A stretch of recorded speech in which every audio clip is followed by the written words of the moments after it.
Okay so good evening students.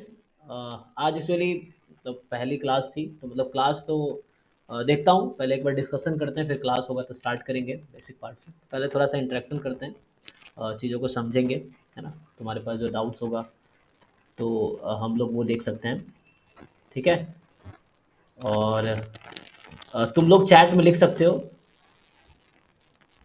और मतलब unmute करके पूछ सकते हो अगर पूछना हो, बट पहले बता देना, है ना। तो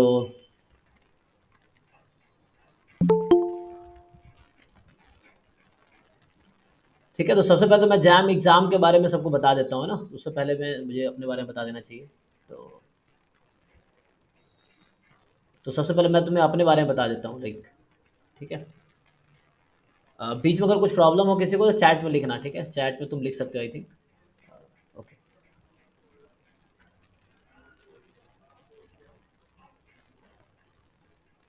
ठीक है।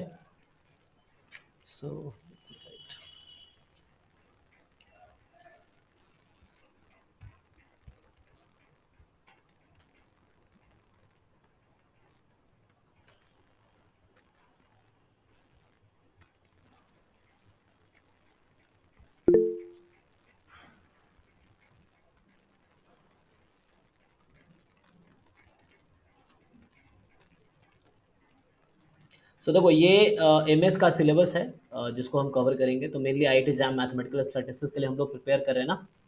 तो ये हमारा मैथमेटिकल स्टैटिस्टिक्स का सिलेबस है। और तो मैथमेटिक्स पोर्शन जो सर पढ़ाएंगे ना, सही सर, तो तुम लोगों को पता है कि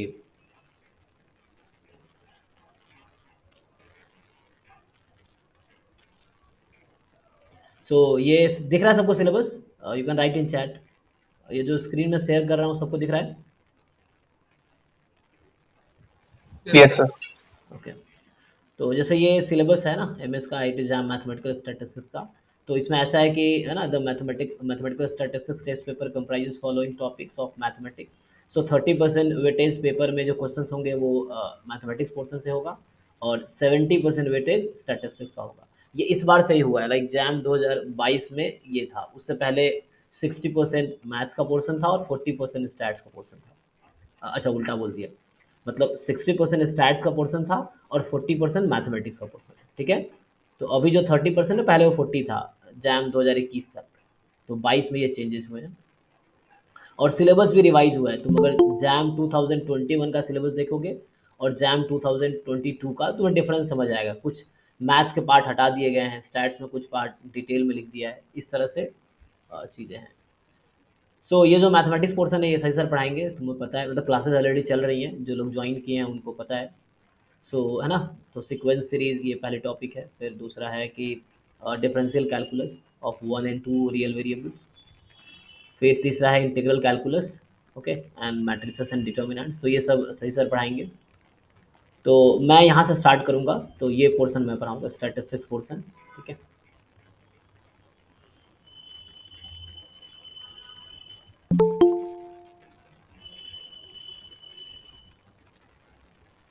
ये जो स्टैटिस्टिक्स पोर्शन है, पहला पार्ट है प्रोबेबिलिटी। तो ये बेसिक प्रोबेबिलिटी है ना, जैसे हम एक बार देख लेते हैं क्या क्या है। प्रोबेबिलिटी में क्या, like random experiment, sample space, algebra of events, है ना, relative frequency and axiomatic definition of probability, properties of probability function, then addition theorem of probability, है ना। इसमें कुछ पार्ट जो है, मतलब लाइक ये जो पार्ट है, ये सब क्लास 12th में, 11 12 में तुम लोग पढ़ चुके हैं उससे पहले। यहाँ तक तो इनफैक्ट ये भी थोड़ा बहुत जानते हो गए, अगर नहीं तो यहाँ तक। तो ये पार्ट सबने पहले भी तुमने देखा होगा।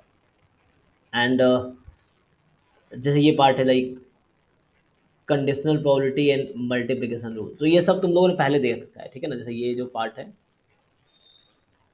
ज्वाइन नहीं हो रहा दो तीन बच्चों का।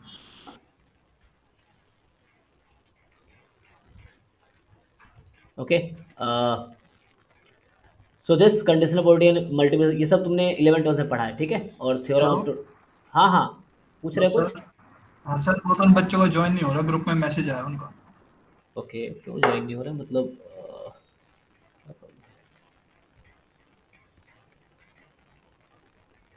ओके, कुछ लोग वो नेटवर्क की लो। एक मिनट,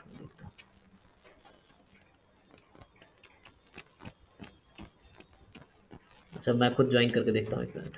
तो फ़ोन से।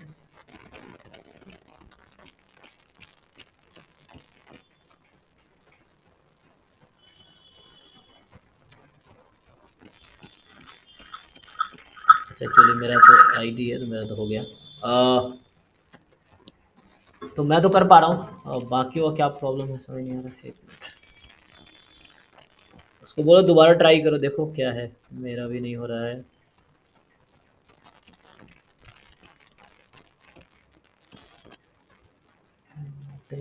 अच्छा, मैं नेटवर्क अगर प्रॉब्लम है तो मैं नेटवर्क चेंज करता हूँ। मतलब अभी एक्चुअली मेरा, मैं फ़ोन का हॉटस्पॉट यूज़ कर रहा हूँ।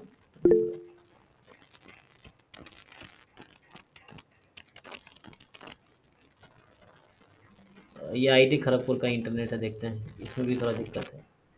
तो थोड़ा बीच में डिस्कनेक्ट होगा, जस्ट वेट करना।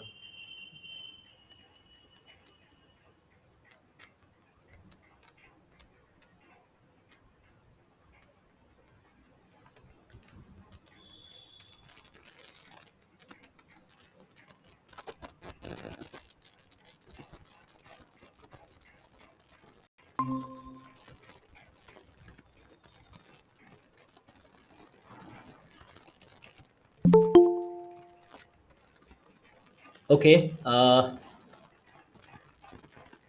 सो I think is it better now? पहले से लग रहा है कनेक्शन बेटर है। Yes sir. अच्छा, जो लोग आईआईटी जैम मैथमेटिक्स वाले हैं, तो उनका अलग से क्लास होगी। अभी तो एक्चुअली स्टैटिस्टिक्स पोर्शन में पढ़ाऊंगा, जैम मैथ की क्लास अलग से होगी। तो like Ruchi, you are interested in JAM math, तो उसका सेशन हम लोग अलग रखेंगे। हमने उस लिंक पे बताया होगा, आईआईटी जैम एमएस के लिए है ये। तो तुम जस्ट एक बार बात करना, मैथ की क्लास कब स्टार्ट हो रही है वो शशि सर से।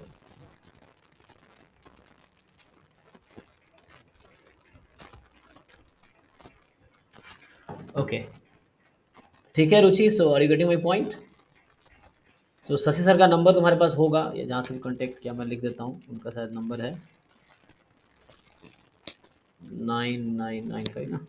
कोई लिख दो चैट में शशि सर का नंबर। तो तुम उनसे बात करना, मैथ जैम मैथ की क्लास कब स्टार्ट होगी, तो उसको फिर हम उसके हिसाब से होगा। अभी एमएस के लिए हम कर रहे हैं। ओके। अच्छा, पहले जैसे मैं इसका सिलेबस देख लेते हैं, फिर थोड़ा मैं अपने बारे में बता दूंगा, फिर हम तुमसे थोड़ा तुम्हारे कुछ क्वेश्चंस ले सकते हैं जो रेलिवेंट होगा क्लास के लिए। मतलब है ना, लेक्चर से पहले कुछ डाउट्स होंगे तुम लोगों के, तो वो करके फिर हम स्टार्ट करेंगे क्लासेस। ओके। अच्छा, ओके, सही से ने कहा है। हाँ, मतलब यू कैन डू, क्योंकि कॉम्पेरेटिवली एमएस में कम कंपटीशन है और इजी है क्वालिफाई करना दैन एमए। और तुम एमए कर रहे हो तो एमएस के साथ करोगे तो मतलब सिलेबस में कुछ कॉमन भी है, तो वो हेल्प ही करेगा। ठीक है। So it's okay if you prepare for both, मतलब जैम एमए वाले भी एमएस करो, कोई दिक्कत नहीं। क्योंकि कुछ कोर्सेज हैं, जैसे for example MSc mathematics NIT Meghalaya और एनआईटी दुर्गापुर, इन दोनों में, if I am not wrong, इन दोनों में एमएससी मैथ एमएस के रिजल्ट पे मिलता है। ठीक है ना। तो जो लोग मैथ जैम मैथ करना चाह रहे हो, जैम अगर स्टैट्स करते हो, मैथमेटिकल स्टैटिस्टिक्स, तो उससे भी तुम एमएससी मैथ मिल सकता है। और कॉम्परेटिवली एमएस में क्वालिफाई करना आसान है दैन जैम एमए में, क्योंकि एमए में लगभग 15,000 बच्चे, 15-16 हज़ार बच्चे बैठते हैं, और एमएस में 3,000 बच्चे बैठते हैं, तो 2928 बार। तो इस तरह से।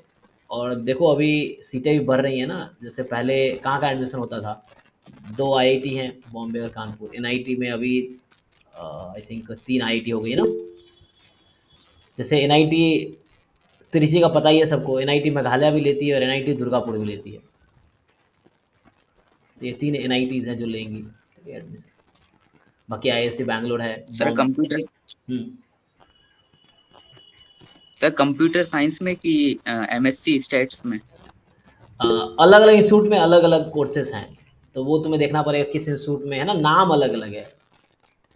जैसे जैसे आईआईटी बॉम्बे में क्या है ना, 2 कोर्सेज हैं। जैसे तुम अगर स्क्रीन दिखाऊं तो मैंने पहले बताया हुआ, जैसे एमएस से आईआईटी जैम जो एमएस है,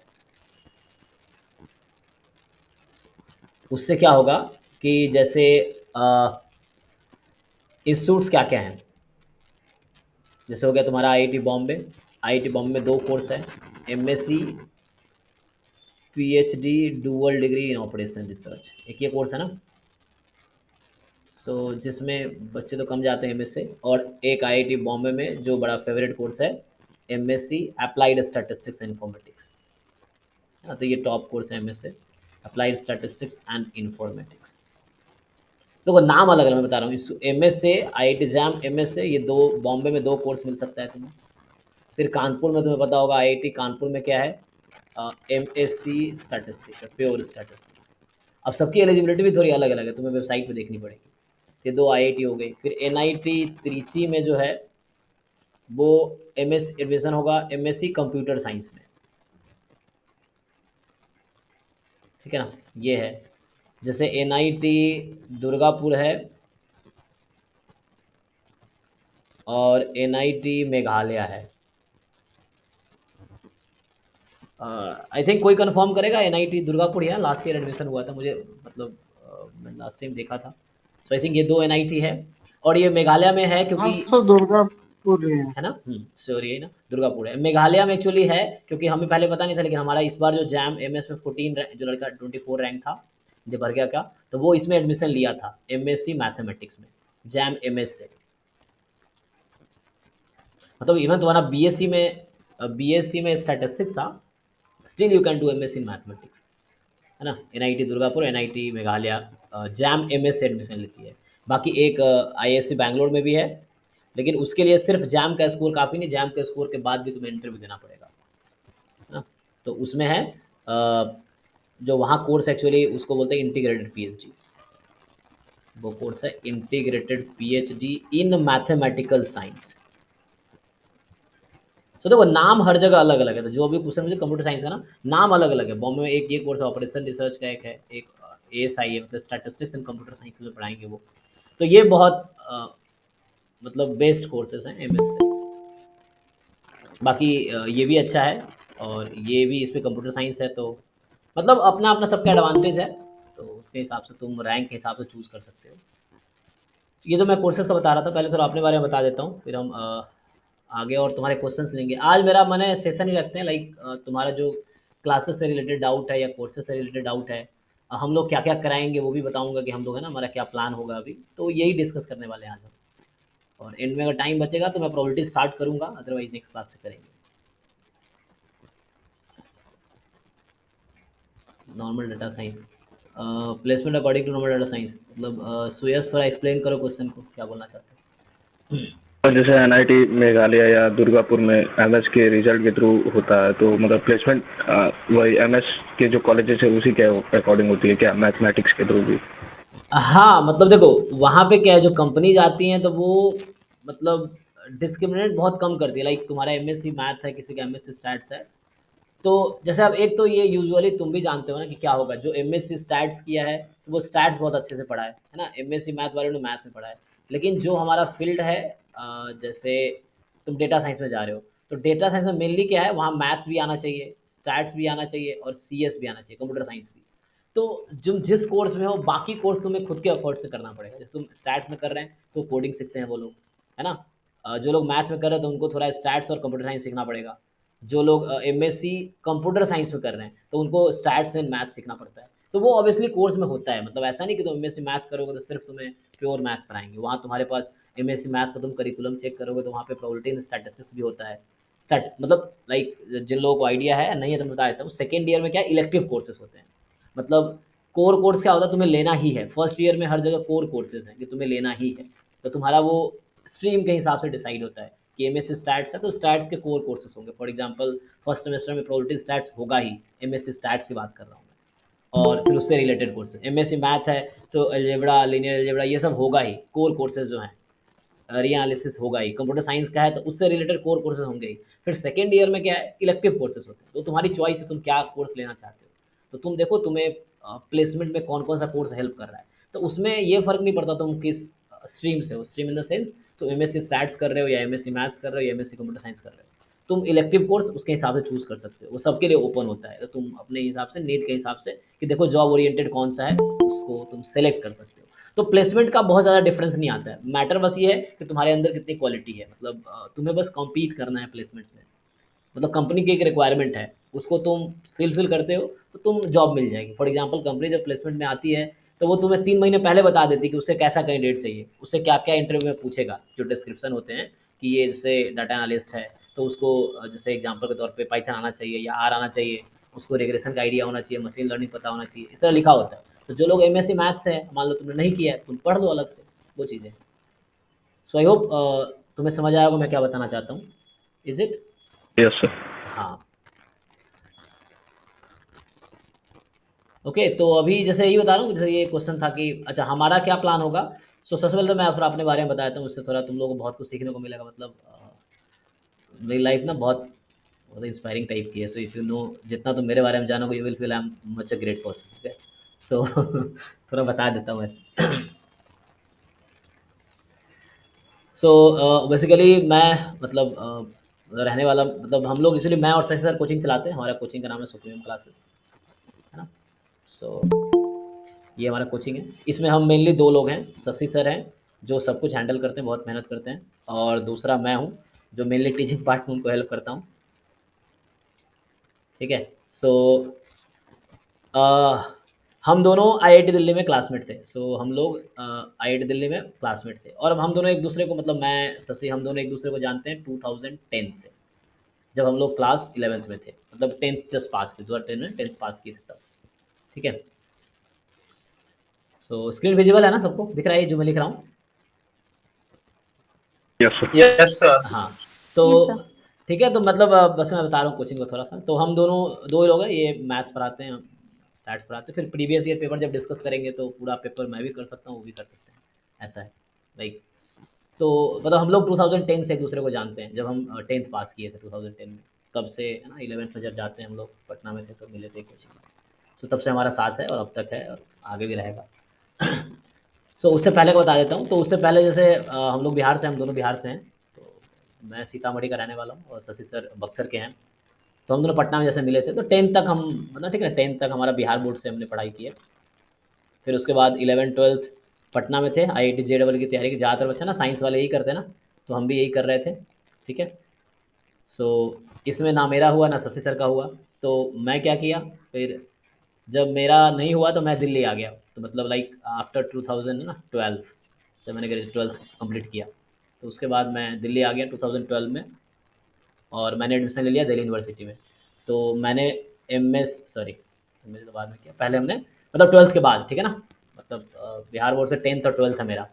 उसके बाद 12th के बाद बिहार बोर्ड से 12th करने के बाद फिर मैं दिल्ली आ गया 2012 में, और उसके बाद मैंने फिर BSc ऑनर्स मैथमेटिक्स मैथ्स में किया, BSc दिल्ली यूनिवर्सिटी से किया है मैंने। ठीक है, तो ये मेरा है। और शशि सर भी सेम कोर्स कर रहे थे बिहार के एक यूनिवर्सिटी से, सेम ईयर में उन्होंने एडमिशन लिया, बिहार में ही एक यूनिवर्सिटी है उनसे, वहाँ से। तो फिर हम दोनों उसके बाद फिर 2012 टू 15 मेरा दिल्ली यूनिवर्सिटी में था। ठीक है, 15 फिर क्या होता है कि, मतलब मैं तो कुछ अपना फेलियर ही बताऊंगा। तो मैं 2015 में, जब मेरा 3rd ईयर था, मैं फेल हो गया था एक कोर्स में, है ना। 3rd ईयर में कोई बच्चा अगर फेल होता है तो कोर्स एक्सटेंड हो जाता है, तो मैं भी उन बच्चों में से हूँ। ठीक है, कि 2015 में मैं एक कोर्स में फेल हो गया, तो मेरा BSc जो 3 साल की थी वो 4 साल की हो गई। ओके, तो ये 2015 वाली एक्सटेंड होके अब हो गई थी 2016 तक, है ना, 2012 टू 2016। तो ये मतलब थोड़ा डिफिकल्ट पार्ट था लाइफ का, कि पहली बार मैं फेलियर देख रहा था ना, तब से पहले मैं बहुत अच्छा स्टूडेंट हुआ था। उसके बाद है ना, तो मेरा मतलब मैं 3rd ईयर में फेल हो गया, तो फिर मेरा 16 तक हो गया। 16 मैंने फिर एग्जाम दिया, शशि सर ने भी 16 में एग्जाम दिया। अच्छा, शशि सर का लेट इसलिए हुआ क्योंकि हमारे बिहार में यूनिवर्सिटी 3 साल के BSc 4 साल में कराती है, तो उन्होंने कभी फेल नहीं हुए वहाँ पे, स्टिल उनको 4 साल लग गया। तो फिर 2016 में हम दोनों मिले IIT दिल्ली में। तो 2016 टू 2018 हम दोनों का था MSc मैथमेटिक्स IIT दिल्ली। ठीक है, तो हमने किया MSc मैथ्स में IIT दिल्ली से। तो इस दौरान 2016 टू 18 जब मैं IIT दिल्ली में था, तब मैं IIT एग्जाम के लिए तब भी पढ़ाता था। मतलब तब देख लो, आज से 8 साल, मतलब कितने हो गए, 6 साल ना, 6 साल पहले मैं जैम पढ़ाना शुरू कर दिया था। तब मैं कैरियर एंडेवर एक कोचिंग है दिल्ली में, वहाँ मैं पढ़ाता था। उसमें जैम मैथ्स के लिए पढ़ाता था, कैरियर एंडेवर है ना। तो उसमें मैं जैम मैथ्स के लिए पढ़ाता था, जब मैं MSc कर रहा था तो साथ में, लाइक फर्स्ट हाफ में IIT दिल्ली में और लंच के बाद कोचिंग में। तो ये मेरा शेड्यूल था उस टाइम का। ठीक है, और इससे पहले भी मैं पढ़ाता था, अगर तुम हिस्ट्री जानना चाहो तो 2012 टू 15 में कोचिंग दिल्ली के जीटीवी नगर में है, मैट्रिक्स प्लस, तो वहाँ मैं आईआईटी जेईई पढ़ाता था।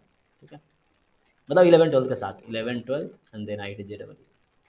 और फॉर्चुनेटली लास्ट ईयर हमारा एक स्टूडेंट था ईशान शर्मा, उसको मैंने 11 12 भी पढ़ाया था दिल्ली में, अभी वो लास्ट टाइम जैम भी हमारे यहाँ पढ़ाया है। वैसा होता है, कुछ बच्चे ना बहुत दूर तक आते हैं, तो वो है, वो इस बार एनआईटी त्रिची में एडमिशन लेगा, एमएससी कंप्यूटर साइंस में। ओके, तो मतलब ऐसे अपने बारे में बता रहा हूँ ना, 10th 12th बीएससी एमएससी। उसके बाद फिर क्या हुआ, फिर 2018 में जब मैं पास आउट हुआ तो मेरे पास जॉब था, क्योंकि मैं अच्छा कमा रहा था। कैरियर एंडेवर जो हम पहले पार्ट टाइम था वो, लाइक मैं करता था वहाँ 2 to 6 PM, लाइक ऐसा 4 घंटे लंच के बाद। फिर जब एमएससी खत्म हो गई तो हमारा फुल टाइम हो गया, 9 to 5 हो गया जॉब। तो मेरे पास जॉब था। फिर शशि सर आ गए, मतलब वो यूपीएससी की तैयारी शुरू किए थे, बीच में तैयारी किए। फिर उनका था कि नहीं नहीं, मतलब अच्छा आईआईटी दिल्ली में हम लोग थे, तो आईआईटी दिल्ली में हमारे पास बिहार के सिर्फ मैं था, क्योंकि मैं देव से ग्रेजुएट था, शशि थे दूसरा बच्चा, और तीसरा बच्चा एक और था अनुराग झा, वो बीएचयू से पास आउट था, और शशि बिहार यूनिवर्सिटी से और मैं दिल्ली यूनिवर्सिटी से। तो यहाँ हम लोग को ये लगा कि बिहार के बच्चे आईआईटी में पहुँचते क्यों नहीं है। फिर हमने सोचा कोचिंग शुरू करते हैं। तो फिर हम लोगों ने पटना में कोचिंग शुरू किया 2019 में। ठीक है, तो एक साल शशि सर मतलब यूपीएससी की तैयारी भी कर रहे थे। फिर एक राव आईआईटी कोचिंग है आईआईटी जेईई का, उसमें वो तो उनका 10 लाख का प्लेसमेंट था, तो वो उस समय जॉब करते थे। मतलब आईआईटी जे है ना, राव तुमने सुना होगा, राव आईआईटी अकेडमी है, तो पटना सेंटर में, पटना सेंटर पे वो पढ़ाते थे शशि सर। तो वो पटना चले गया 2018 में, और मैं दिल्ली में ही था। फिर 19 में हमने शुरू किया था आईआईटी जैम की कोचिंग। तो हमारे फर्स्ट बैच में एक लड़की थी श्वेता शर्मा, जो जिसको आईआईटी केरला में कौन सा है, पलक्कर, हाँ, आईआईटी पलक्कर मिला था। तो उस समय हमारे पास मतलब मुझे लगता है कितने बच्चे थे, 7 8 बच्चे ही थे। ठीक है, तो 7 8 बच्चे, तो उनमें से को एक को एडमिशन हुआ था आईआईटी पलक्कर में। और फॉर्चुनेटली क्या हुआ, अभी लास्ट टाइम उसका प्लेसमेंट हुआ है एज अ डेटा साइंटिस्ट। मैं नाम ले रहा हूँ, श्वेता शर्मा। ठीक है, सो हमारे सेमिनार्स में भी पहले बोल चुकी है वो। सो ये डाटा साइंटिस्ट है अभी, उसका अभी जस्ट एमएससी था 2022 हाँ, क्योंकि वो 2019 बैच में थी जब उन्होंने जैम शुरू किया था पढ़ाना 2019 में। तो 2022 आईआईटी पलक्कर में थी, तो उसका भी प्लेसमेंट हुआ जस्ट। एमएससी मैथमेटिक्स था उसका, क्योंकि हम आईआईटी जैम मैथ पढ़ाते थे, फर्स्ट सेशन हमने सिर्फ मैथ पढ़ाए थे। आईआईटी जैम है ना, 2000 मतलब 19 में जब कोचिंग हमने स्टार्ट की, सो सुप्रीम क्लासेस स्टार्ट हुआ 2019 में। 2019 हमारा आईआईटी जैम मैथ चला। ठीक है, और उसमें फिर एक स्टूडेंट का मतलब उसमें बच्चे बिहार के थे, तो वो पहले तो उनमें कॉन्फिडेंस ही नहीं था कि वो कर सकते हैं। तो फिर भी श्वेता ने किया और उसका एडमिशन हुआ, और देन अभी वो डेटा साइंटिस्ट है। उसका पैकेज आई थिंक 14 लाख का है, 14 लाख पर एनम। और मजे की बात क्या है, एमएससी मैथमेटिक्स कोर्स से। ठीक है, ये है। उसके बाद फिर हमने डिसाइड किया कि मैथ में बिहार से उतने बच्चे नहीं निकल पा रहे, बच्चे हम पे ट्रस्ट भी नहीं कर रहे, क्योंकि बिहार में क्या है ना, एसएससी रेलवे ये सब चलता है, गवर्नमेंट जॉब चाहिए सबको ना, वो चीज़ है। तो हमने फिर भी मोटिवेट किया कि यार इतने इतना टाइम बर्बाद करते हो, मतलब गवर्नमेंट जॉब या छोटी छोटी जॉब है ना, रेलवे एसएससी डी ग्रुप कोई भी जॉब की तैयारी करते हैं, इतने साल बच्चे 10 10 साल तैयारी करते हैं, कुछ नहीं होता है। हमने उनको मोटिवेट किया कि तैयारी करो जैम का, आगे जाओ, आई एमएससी पीएचडी करो या प्लेसमेंट लो, मेंस में काम करो। तो फिर बाद में समझ आया कि ओके जैम एमएस में ज़्यादा स्कोप है। ठीक है, तो हमने 2019 में 19 20 में है ना, 20 से फिर हमने दोनों पढ़ाना शुरू किया, एमए और एमएस दोनों 2020 से। ठीक है, तो अभी जो बच्चे एडमिशन लेंगे 2021, तो 2020 से 21 में हमारे स्टूडेंट जैसे विशाखा वर्मा है, वो आईआईटी बॉम्बे में भी है। विशाखा वर्मा वो एमएससी अभी फर्स्ट ईयर में है ना, हाँ, क्योंकि उसका एमएससी है। और दक्ष है, अगर कोई जानता होगा या तुम्हारा कोई जान पहचान का है आईआईटी बॉम्बे एएसआई में, तो पूछ सकते हो, दक्ष है। ये दोनों स्टूडेंट हमारे अभी आईआईटी बॉम्बे में है। उसके बाद मतलब ये उस सेशन में फिर ऐसे ही 2021 to 22, तो ये तो अभी बच्चे एग्ज़ाम दिए, जैसे इस एग्ज़ाम से मतलब हमारा अभी चौथा सेशन होगा जैम एमएस के लिए। मतलब पहला बैच पढ़ाया हमने 20 to 21, दूसरा अच्छा सॉरी, मतलब बैच होगा लेकिन एमएस के लिए तीसरा होगा ना, 21 to 22, और अब होगा 22 to 23 का बैच। तो ये 2021 से 22 का जो जर्नी था, इसमें तुमने देखा ही होगा सबने, AIR 3 हमारा इस बार आया था, श्रुति का, श्रुति सराफ है ना, तो हमारे साथ एक साल पढ़ी है यहाँ पे, तो उसका रैंक 3 था, वो भी इस बार आईआईटी बॉम्बे में एडमिशन लेगी। ये तो कोचिंग की जर्नी है। और अब 2022 से 2023 तुम लोग हो, है ना, ये बैच होगा। तो इसमें भी बच्चे क्वालिफाई करें, क्योंकि लास्ट टाइम हमारा लगभग हमने मतलब 25-30 बच्चे हैं जो जैम एमएस में अच्छे रैंक लाए हैं, तो अंडर मैं बोलूँ 200 या 300।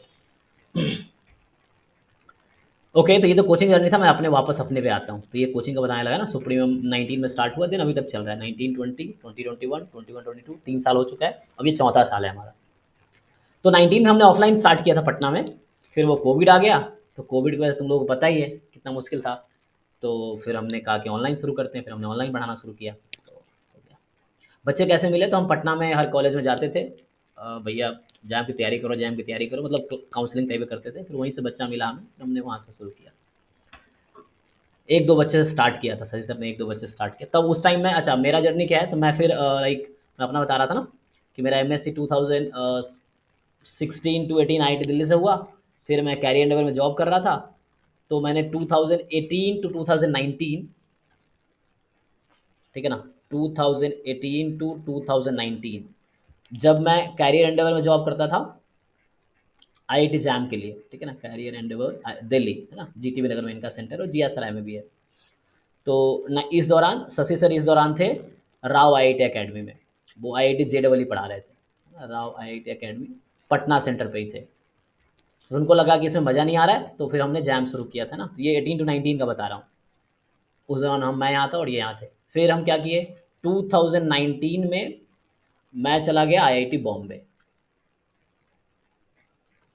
तो मैंने दोबारा दिया 2019 में, मैंने आईआईटी जैम एमएस दिया, है ना। तो मुझे मिला IIT Bombay ASI, applied statistics and informatics, ठीक है, एमएससी एएसआई, जो सबसे है ना अच्छा कोर्स मिलता है आईआईटी जैम एमएस से। तो उसमें एडमिशन लिया मैंने। तो मेरा 2019 टू 2021 ये आईआईटी बॉम्बे में था, आईआईटी बॉम्बे में था मैं। उसके बाद फिर 1921 क्या हुआ, फिर 2021 में मैं प्लेसमेंट में बैठा। सो एक्चुअली मुझे एकेडमिक में ज़्यादा इंटरेस्ट है, तो मैंने एमएनसीज में उतना इंटरेस्ट नहीं दिखाया। तो मुझे मल्टीनेशनल कंपनी में काम नहीं करना, जैसे जो बड़ी बड़ी कंपनी है ना, अमेजन या ये सब जो आती हैं, या एक्सेंचर है या एएनजेड है या सिटी बैंक है, मतलब आईआईटी में मोर देन 1000 कंपनीज आती हैं प्लेसमेंट, ठीक है। तो उसमें मैंने मतलब उसमें इंटरेस्ट, मुझे एकेडमिक से इंटरेस्ट था, तो मैंने वो फॉर्म भरे जहाँ एकेडमिक, जैसे एक यूनिवर्सिटी है भुवनेश्वर की। तो उसके बाद 2021 में प्लेसमेंट के दौरान आईआईटी बॉम्बे से ही मुझे मेरा प्लेसमेंट हुआ एज असिस्टेंट प्रोफेसर। सो एक डीम्ड यूनिवर्सिटी है, डीम्ड यूनिवर्सिटी है भुवनेश्वर में, उसका नाम है शिक्षा व अनुसंधान यूनिवर्सिटी, तुम गूगल पर सर्च कर सकते हो, शिक्षा व अनुसंधान यूनिवर्सिटी।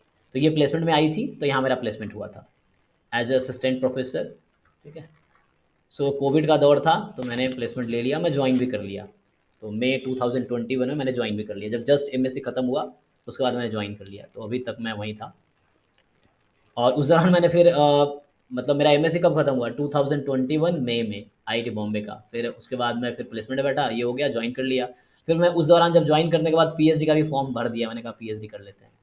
तो फिर मेरा आईआईटी खड़गपुर में पीएचडी में हुआ, और तो मैंने पीएचडी में एडमिशन ले लिया। तत्काल मेरा पीएचडी चल रहा है आईआईटी खड़गपुर से, PhD in stats, PhD statistics IIT Kharagpur. तो यहाँ अभी तत्काल मैं हूँ, और एक साल मैंने वहाँ भी जॉब किया, ऑलमोस्ट ऑलमोस्ट एक साल, नॉट एक साल, मतलब 9 महीने 10 महीने जॉब किया मैंने असिस्टेंट प्रोफेसर वहाँ। तो उस दौरान यहाँ भी था, क्योंकि ऑनलाइन था ना इसलिए। तो पीएचडी स्टैटिस्टिक्स मेरा भी चल रहा है आईआईटी खड़गपुर से, ठीक है। ये तो मेरी जर्नी थी, मैंने इतना बता दिया तुम्हें। और बाकी शशि सर का क्या है, तो उसके आगे फिर वो भी आईआईटी बॉम्बे में भी हैं, बाकी वो डिटेल में बता देंगे, मैं अपने बारे में बता देता हूँ। तो ये तो मैंने अपना जर्नी बता दिया, कोचिंग का भी जर्नी बता दिया। तो इससे रिलेटेड अगर किसी को कुछ पूछना हो तो यू कैन आस्क, जो भी बताया इससे तुम्हें कुछ, है ना। तो तुम बहुत कुछ सीख सकते हो लाइफ में ना। हार देखो, जीतना हारना लगा रहता है, बस ये तुम्हें ट्राई करते रहना है, ठीक है ना। तो मैं तब भी दिल्ली में था, तब भी मैं कमाता था, लाइक फ्रॉम 2012 टू 2019 में 7 साल दिल्ली में था, और मैंने बहुत पैसे कमाए, मतलब कोचिंग खूब पढ़ाए। लेकिन लगा कि ये लाइफ नहीं है मुझे ना, और आगे जाना और आगे जाना, फिर मैं नई नई चीज़ें ट्राई करता रहा। तो ये है, तो इसीलिए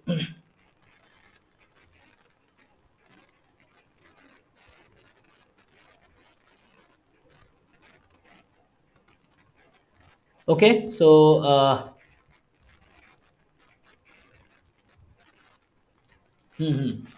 ठीक है। तो अभी किसी को कुछ पूछना है, एनीथिंग रिलेटेड कोचिंग या फ्रॉम मी, नहीं तो फिर मैं आगे बता देता हूँ हमारा क्या प्लान होगा अब इसका कोचिंग का। तो अभी क्या है कि जैसे मैं अभी स्टैट्स पढ़ाना शुरू कर रहा हूँ, ओके। एंड इसके बाद जैसे मैं सिलेबस से स्टार्ट करूँगा, तो हमारा जो भी कोर्स ऐसे स्टार्ट हो रहा है अभी जस्ट, मैं स्टैट्स आज से स्टार्ट कर रहा हूँ, मैथमेटिक्स पहले स्टार्ट हो चुका है ना आईटी जैम का। तो ये कोर्स हमारा 1 सितंबर तक खत्म हो जाएगा, ठीक है। 1 सितंबर तक ये हम कोर्स खत्म कर देंगे। सो लाइक अप्रैल चल रहा है, मई जून जुलाई अगस्त सितंबर 5, मतलब अगर लेट हुआ तो सितंबर एंड तक मैक्सिमम, हमारा प्लान है 1 सितंबर तक हो जाए, अगर बहुत लेट हुआ तो मैक्सिमम सितंबर एंड तक हो जाएगा। 4 to 5 मंथ में हम करा देंगे, इतना भी टाइम नहीं लगता। उसके बाद हमारा स्टार्ट होगा test series and previous year discussion. से क्या होता है, जिन लोगों ने यूट्यूब वगैरह वीडियोस देखे होंगे मेरे, तो उन्होंने देखा होगा कि हम एक एक क्वेश्चन तुम्हें 2005 से लेके एक एक क्वेश्चन हम कराते हैं, मतलब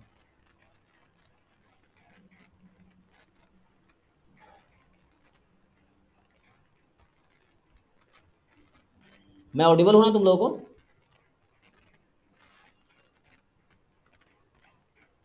यस सर। हाँ, लगता सन्नाटा सा हो जाता है।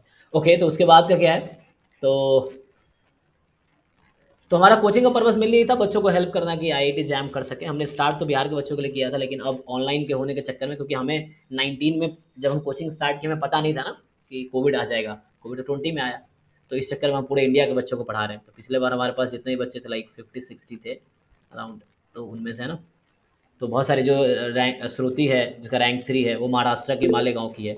तो इस तरह से बच्चे हैं ना, अब ऑल इंडिया के बच्चे हमारे पास पढ़ रहे हैं, लेकिन ये पहले हमें इसका वो नहीं था। अच्छा, अब क्या है, जैसे मैं बता रहा था तुम्हें,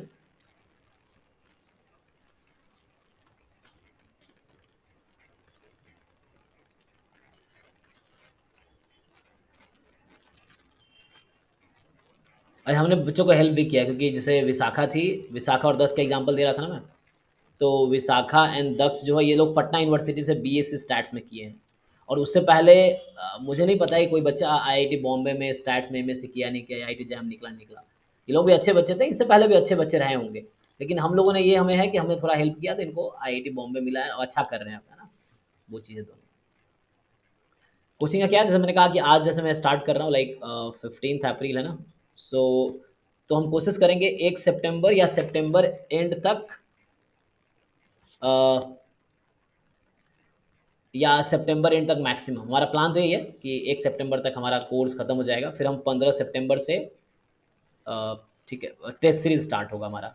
और जो फीस जिन लोगों ने एडमिशन अभी तक लिया है, उनको बता देता हूँ कि तुम्हारे फीस में ही सब कुछ है, तुम्हें अब एक्स्ट्रा कुछ भी पे नहीं करना है, टेस्ट सीरीज उसी में इंक्लूडेड है, ठीक है। तो 15 अप्रैल से टेस्ट सीरीज स्टार्ट होगा, जिसमें तुम्हारा क्या है कि लाइक 60 पेपर्स, एटलीस्ट 60, मतलब मॉक टेस्ट होंगे। तो यूँ से 60 टेस्ट होंगे एटलीस्ट। सोच लो कैसे कैसे है ना, रेगुलर टेस्ट होता रहेगा, वीक में 3-4 टेस्ट ऐसे होता रहता है। सो मतलब एक दिन अल्टरनेट पे होगा या डेली पे होता है, वो डिपेंड करता है तुम कितने कंफर्टेबल हो, है ना, मतलब बच्चे कितना रेडी है। तो हमारे पास पेपर बने हुए हैं, और फिर कुछ नए भी बनाएंगे, वो चीज़ है।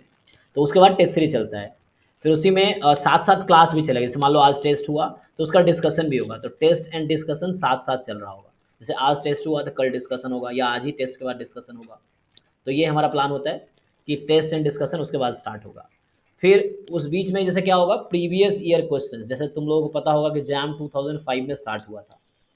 सो 2005 टू अभी तक हमारे पास क्या है, 2022, इतना एग्जाम्स हो चुके हैं ना। सो अराउंड कितने हो गए, कितने पेपर तुम्हारे पास अभी अवेलेबल है? अराउंड 17 पेपर्स, 18 पेपर्स तुम्हारे पास है। तो ये जो 18 पेपर हैं जैम एमएस के, आईआईटी जैम एमएस के 18 पेपर्स हैं, इसको भी हम स्टार्टिंग में ट्रीट करते हैं कि मान लो एक मॉक टेस्ट है ना, जैसे तुम अज्यूम करो ये मॉक टेस्ट है, इसको सॉल्व करो। फिर एज अ टेस्ट भी हम हो सकता है, हम तुम्हें बताएंगे नहीं कौन सा पेपर देंगे, तो एज अ टेस्ट में उसके अलावा फिर हम एक पेपर दे देंगे। फिर क्या होगा, तुम उसको सॉल्व करोगे, फिर उसके बाद फिर उसका डिस्कशन होगा। और ऐसे एक एक क्वेश्चन हम डिस्कस करते हैं। जैसे लास्ट टाइम तो मैंने एक एक क्वेश्चन डिस्कस किया था कि लाइक जैम 2005 से स्टार्ट किया एंड 2022 तक का एक दिन में एक है ना, एक पेपर हम जैसे पहले उर्दू डिस्कस कर देते कि ऐसे ऐसे करना है, नेक्स्ट टाइम तुम करके आओ। मतलब लाइक आज मैंने उर्दू डिस्कस कर दिया कि फर्स्ट क्वेश्चन ऐसे होगा, सेकंड क्वेश्चन ऐसे होगा, थर्ड ऐसे होगा। फिर उसके बाद तुम ट्राई करो क्लास के बाद। फिर नेक्स्ट टाइम अब जो 60 क्वेश्चन मान लो है पेपर में, जैसे अभी जो आ रहे हैं ट्रेंड है, तो उसमें जो भी तुम्हारा डाउट रह गया, जैसे 60 क्वेश्चन में हो सकता है तुम्हें 20 क्वेश्चन में डाउट है, तो वो फिर 20 क्वेश्चन में कराऊंगा, है ना। अगर 60 का 60 डाउट है तो भी कराऊंगा।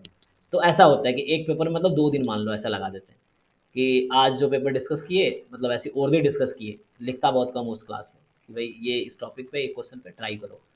तो मतलब ऐसे हिंट दे के कि एक एक क्वेश्चन पढ़ा, इसको हिंट दे दिया कि ऐसे करना है आपको, और हिंट के बाद फिर आप ट्राई करोगे क्लास के बाद, फिर आप सॉल्यूशन भेजोगे मुझे, क्योंकि नेक्स्ट क्लास में वही बच्चा अटेंड करेगा जो उसको सॉल्व करके भेजेगा, मतलब मेरा ये होता है प्रिंसिपल। तो तुमने अगर सॉल्व किया है, तुम्हें सॉल्यूशन भेजना है पीडीएफ बना के, then you can attend next class, मतलब उसका सॉल्यूशन वाली क्लास, तुम डाउट क्लास तभी अटेंड कर पाओगे, तुम सॉल्व करके भेजोगे। फिर उसके बाद फिर क्या है, जो भी डाउट रह गया उसको सॉल्व कर लो, पेपर खत्म। फिर उसी दिन टाइम बचता है तो नेक्स्ट पेपर उर्दू डिस्कस कर लेते हैं कि ओके ऐसा है, और फिर ऐसे ही चल रहा होता था। मतलब प्रीवियस ईयर क्वेश्चन तुम्हारे पास 18 पेपर्स हैं, ये भी कराएंगे। और इतना तुम ढंग से कर लिए ना, बस यही एडवाइस होता है कि बार बार करो। जैसे प्रीवियस ईयर पेपर ये लोगों को लगता है ना, जैसे तुम एक बार कर लोगे तुम्हें ऐसा लगेगा कि अरे हो गया, मतलब अब आ गया, लेकिन ऐसा नहीं है। तुम इसको कम से कम 5 बार करो। मतलब श्रुति का भी तुमने अगर इंटरव्यू देखा होगा तो उसने यही कहा था कि मैंने कम से कम 5 बार किए थे, एक बार तो मैंने खुद ही करा दिए थे।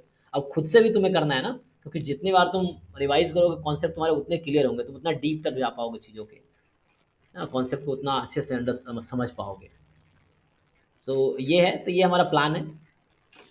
ओके, बाकी फीस उसका कुछ को है तो बता सकते हो। फीस का अभी हमने, जैसे हमारा फीस तो ऐसे 25,000 रुपये है, लेकिन हमने बच्चों ने काफ़ी रिक्वेस्ट किया है, लास्ट टाइम हमने कम रखा था, तो इस बार हमने 40% डिस्काउंट है ना दिया है। तो लाइक फीस इस बार हम 15,000 ले रहे हैं अब। तो ये 15,000 फीस है। अगर किसी बच्चे ने ज़्यादा फीस दिया हो तो सही से बात करना, तो मुझे नहीं पता फीस का एक्चुअली, है ना। पहले हमारा 25,000 ही था, तो ऐसा ना हो कोई बच्चा 20,000 पे लिया हो या 25,000 पे लिया हो, तो वो बात करना सर, ठीक है ना। तो अभी फीस हमारा 15,000 है। आई थिंक डेट लिमिट के साथ होता है, तो वो सबसे सर बताएंगे कैसे क्या है फीस का। ओके, तो ये तो हमारा उससे रिलेटेड है, फीस और वो।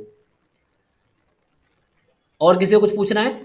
तुम्हारे पास अगर कुछ क्वेश्चंस हैं तो पूछो, चैट में पूछो या अनम्यूट करके पूछो, कैसे भी, जिसमें मैं तो अगर हेल्प कर सकता हूँ, चाहे एकेडमिक से रिलेटेड हो, है ना। कौन सा है, आज वाला वीडियो या सारे वीडियोस? हर हो सकता है, हाँ, मतलब आई थिंक यस, वीडियो सारे होंगे, लेकिन वो प्राइवेसी लगा देते हैं। वीडियो तो सारे, जैसे पिछले साल जैसे हमने 70, मतलब हमने पिछले साल पूरा स्टैट्स का सिलेबस मैंने 70 लेक्चर लिए थे, 70 तो 70 लेक्चर मैंने पूरे खत्म कर दिया था स्टैट्स। तो पहले बहुत आराम से पढ़ा रहे थे, तो ये था। तो आज वाला हो सकता है अपलोड करें, यस, मतलब लेकिन पब्लिक होगा नहीं होगा, क्योंकि आज वाला ऐसा कुछ पढ़ा नहीं रहे, तो आज वाला अपलोड करेंगे। बाकी आगे का जरूरी नहीं अपलोड होगा, क्योंकि जैसे पिछले साल का वीडियो हम अपलोड करते थे जस्ट फॉर प्रमोशन के लिए, अभी सारे वीडियोज हमने वो कर रखे हैं, प्राइवेट कर रखे हैं, तो तुम नहीं देख सकते। तो 70 लेक्चर जो लिए थे, तो ऐसे इस बार भी होगा, अपलोड होगा, लेकिन हो सकता है मैं प्राइवेट कर दूँ, तो यू कैन नॉट वॉच, मतलब कोई दूसरा नहीं देख सकता। अगर कोई स्टूडेंट है उसको रिवाइज करना है तो मैं उसको लिंक भेज दूंगा, देन दे कैन सी। जैसे तुमने क्लास कभी मिस कर दिया, या तुम्हें लगता नहीं एक बार में समझ नहीं आया, मुझे दोबारा देखना है, तो उस केस में तुम्हें लिंक मिलेगा। जो हमारे स्टूडेंट है जिन्होंने फीस पे किया है, तो उनको वो लिंक मिलेगा, तो उस लिंक से ही तुम देख पाओगे। और वो लिंक ऐसा होगा, तुम्हारा मेल आईडी से हमने वो लिंक मैप किया होगा, तुम कोई और नहीं देख सकता है, फिर वो तुम्हारे फ़ोन में ही खुलेगा, जिस जिस मेल से तुमने तुम्हारा फ़ोन में होता है मेल आईडी से लॉगिन किया हुआ है, तो उसी लॉगिन आईडी से देख पाओगे। लाइक जिन लोगों को यूट्यूब आईडी है पता होगा, 3 ऑप्शन होता है, एक पब्लिक का होता है, एक अनलिस्टेड होता है, और तीसरा प्राइवेट होता है। तो प्राइवेट में क्या है कि जिसको ईमेल आईडी पे तुम भेजोगे वही सिर्फ देख पाएगा। तो जिस ईमेल आईडी से लॉगिन है, तो ये वाला सिस्टम होगा। लाइक तुम्हें रिवीजन करना है, you send your email ID and then हम तुम्हें, जैसे मेरे पास ईमेल आईडी है तुम लोगों का, जैसे जो लोग स्टूडेंट है तो उनको मेल गया होगा कि क्लास के टाइम का, तो वो रेगुलर मेल आता रहेगा क्लास का, मतलब जो भी लिंक होगी वो मेल पे तुम्हें मिलता रहेगा, ये चीज़ है।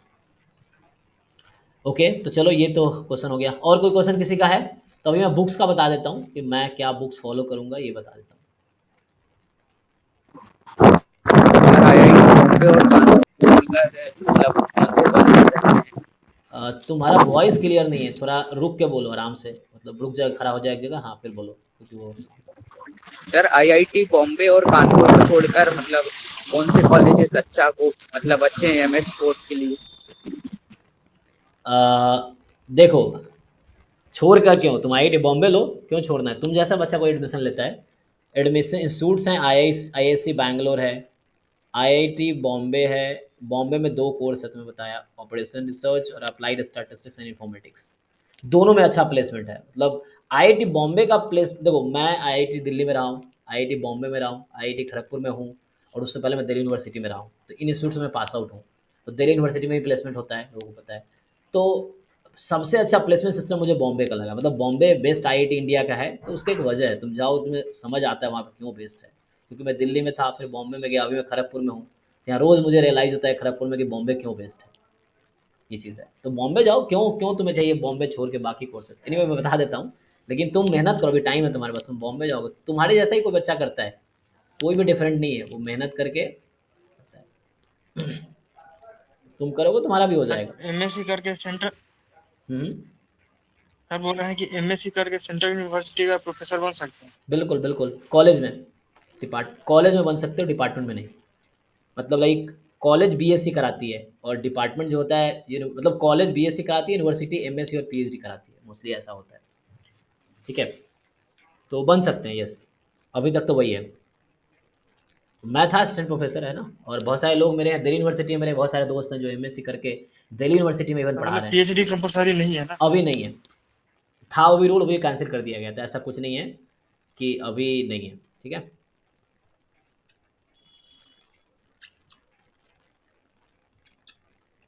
ठीक है ना, ये इंस्टीट्यूट्स हैं, तुम्हें पता है, आईआईसी बैंगलोर है, IIT Bombay, IIT Kanpur, NIT Trichy है, एनआईटी दुर्गापुर हो गया, और एनआईटी मेघालय। ओके। और मैं, जो लोग जैम दे रहे हैं, मैं रिक्वेस्ट करूंगा, चाहे तुम जैम मैथ्स की तैयारी करो या जैम स्टैट्स की तैयारी करो, एग्जाम दोनों दो तुम। मतलब तुम, हो सकता है तुम्हारा ओरिएंटेशन सिर्फ जैम स्टैट्स पे हो, फिर भी तुम जैम मैथ्स का फॉर्म भरो। मतलब इन द सेंस क्या, जब फॉर्म भरोगे ऑप्शन देते हैं तुम्हें, एक पेपर देना, 2 पेपर देना है, क्योंकि वो एक टाइम पे नहीं होता है।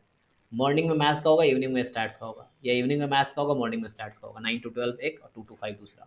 तो ऐसा है, दोनों एग्जाम दो, क्योंकि जो काउंसलिंग होती है वो एक पेपर के हिसाब से नहीं होती, तुम्हारा जो बेस्ट परफॉर्मेंस है उसके हिसाब से होती है, तुम्हारा इंटरेस्ट के हिसाब से होता है। एक्चुअली तुम जब फॉर्म फिल करते हो काउंसलिंग का, तो तुम्हारा जो टॉप वो है उस पर होती है। तो बहुत सारे कोर्स ऐसे हैं ना कि जैम मैथ्स से स्टैट्स में भी एडमिशन होता है, जैम स्टैट्स से मैथ्स में भी होता है, लाइक कंप्यूटर साइंस में भी होता है। मतलब इस तरह से कुछ कुछ, मतलब सारा जनरलाइज नहीं कर रहा हूँ, लेकिन तुम, उसके लिए तुम्हें आईआईटी जैम की वेबसाइट देखनी होगी।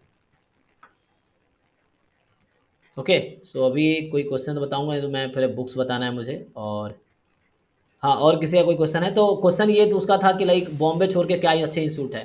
तो देखो, बॉम्बे छोड़ के कानपुर भी है, एनआईटी त्रिची है, दुर्गापुर, और इसमें तो एमएससी मैथ्स मिलेगा। एनआईटी त्रिची बहुत अच्छा है, इसमें एमएससी कंप्यूटर साइंस है, तो इसका भी अच्छा प्लेसमेंट है। कानपुर का भी प्लेसमेंट अच्छा है। मतलब ये सब टॉप इंस्टीट्यूट है ना इंडिया के, तो बहुत अच्छा है।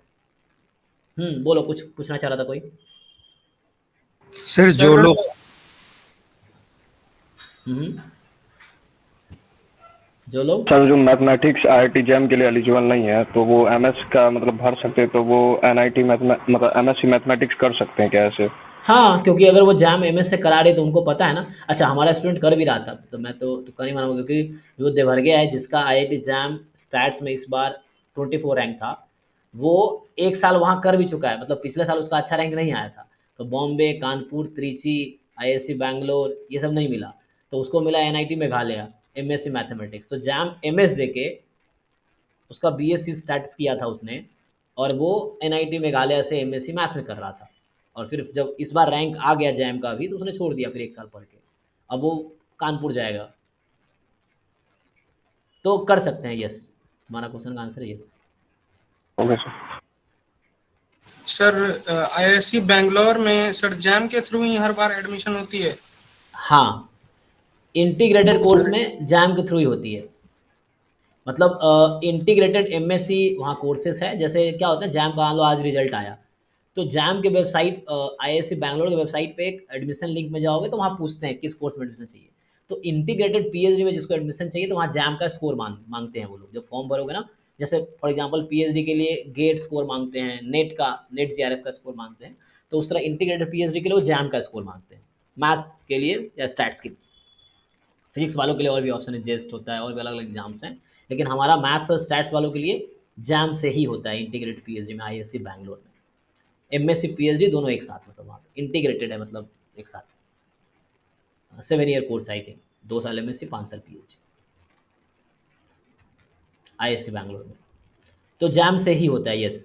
तो तुम्हें अलग से जैम का रिजल्ट आने के बाद अलग से अप्लाई करना पड़ता है। जो अप्लाई करेगा वेबसाइट पे जाके, फिर वो इंटरव्यू का कॉल आएगा, जाके इंटरव्यू दोगे, उसके बाद एडमिशन होगा।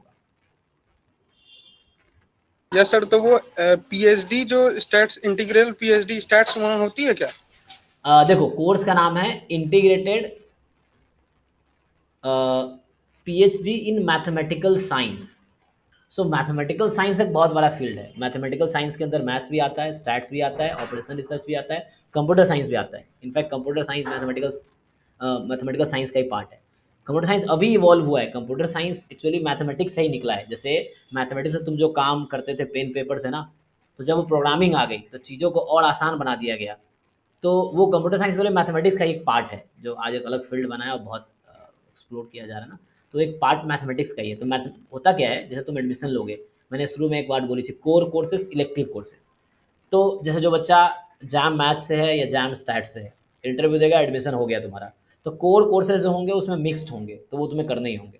फिर जब इलेक्टिव्स आते हैं तो वो तुम्हारा इंटरेस्ट देखना है। जिसको मैथ में इंटरेस्ट है तो मैथ वाले कोर्सेज चूज करेगा, फिर उसके हिसाब से ही वो पीएचडी में फिर मैथ फील्ड में जाएगा।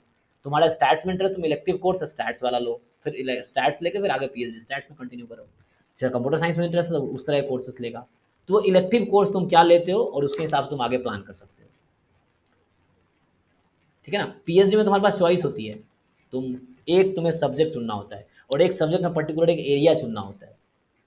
जैसे मेरा research area probability and statistics, उसमें भी आगे जाएंगे तो हमारा है रिलायबिलिटी, उसमें आगे देखोगे तो इंट्रॉपी, एक्सट्रॉपी, एस्टिमेशन, इस तरह के काम है, मतलब है। तो बहुत वो पर्टिकुलर हो जाता है, एक मतलब रास्ता बहुत नैरो सा हो जाता है, एक पॉइंट पे आकर तुम रिसर्च करने लगते हो।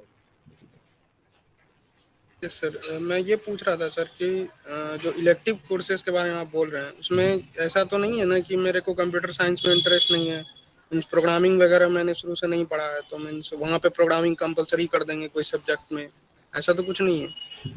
देखो, वो कोर्स के स्ट्रक्चर पे डिपेंड करेगा। कंपलसरी है, जहाँ भी जाओगे पहले ईयर में कोडिंग कंपलसरी है, तो कहीं भी जाओ। बॉम्बे जाओगे पहले सी प्लस प्लस था, अभी स्ट्रक्चर चेंज हुआ है।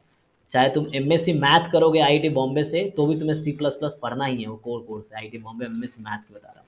आईआईटी दिल्ली में एमएससी मैथ करोगे तो वहाँ सी प्रोग्रामिंग कोर कोर्स है। आईआईटी बॉम्बे एएसआई कोर्स करोगे, आर प्रोग्रामिंग कोर कोर्स है, करना ही पड़ेगा। तो तुम्हें टेंशन नहीं लेना है भाई, तुम पहले पढ़े हो नहीं पढ़े हो कोई दिक्कत नहीं है। वो टीचर आके पढ़ा के जाएगा, सिखाएगा। और तुम वहाँ जाओगे, तुम ऐसे अकेला बच्चा नहीं होगे जिसको नहीं आता है। तुम्हें वहाँ गए हो, एक सेमेस्टर का टाइम है, 4-5 महीने तुम्हें सीखना है, वो टीचर सिखाएगा। तुम्हें मेहनत करना है, तुम्हारे दोस्त को आता होगा, उससे हेल्प लोगे तो तुम कर लोगे, ऐसा टेंशन मत लो। ठीक है ना। क्या पहले से आता है कोई फर्क नहीं पड़ता है। तुम वहाँ जाओ, तुम्हें वहाँ सिखाया जाएगा। ऐसा नहीं तुम गए और एग्जाम शुरू, आओ भाई पहले दिन एग्जाम हो रहा है, तो वो ऐसा थोड़ी बोल रहे हैं कि तुम घर से पढ़ के आओ, एमएससी करके आओ। वहाँ जाके एमएससी करने जा रहे हो, तुम वहाँ सिखाएंगे वो। तुम बुक पढ़ोगे, सर के नोट्स पढ़ोगे, है ना, इस तरह से तो तुम्हें आ जाएगा। यस। तो है ना। जैसा अब तुम्हें जो बीएससी में तुमने जो पढ़ा होगा, इसका मतलब क्या, 12th पास की और आ रहा था नहीं ना, बीएससी में सीखा तुमने। तो वही चीज़ एमएससी में यस। जाकर तुम सीखोगे। तो नहीं आता कोई दिक्कत नहीं। मैं ऐसे एक बच्चा पहले भी ये क्वेश्चन पूछा था, तो मैं उनको एक एग्जांपल दिया था रघु राम राजन का। ये लोग देखो, या जो सुंदर पिचाई लोग कितना फील्ड चेंज किया, उनका करियर पाथ देखो। सुंदर पिचाई क्या है, वो बीटेक खड़गपुर से ही है ना, मेटलर्जिकल इंजीनियरिंग में है।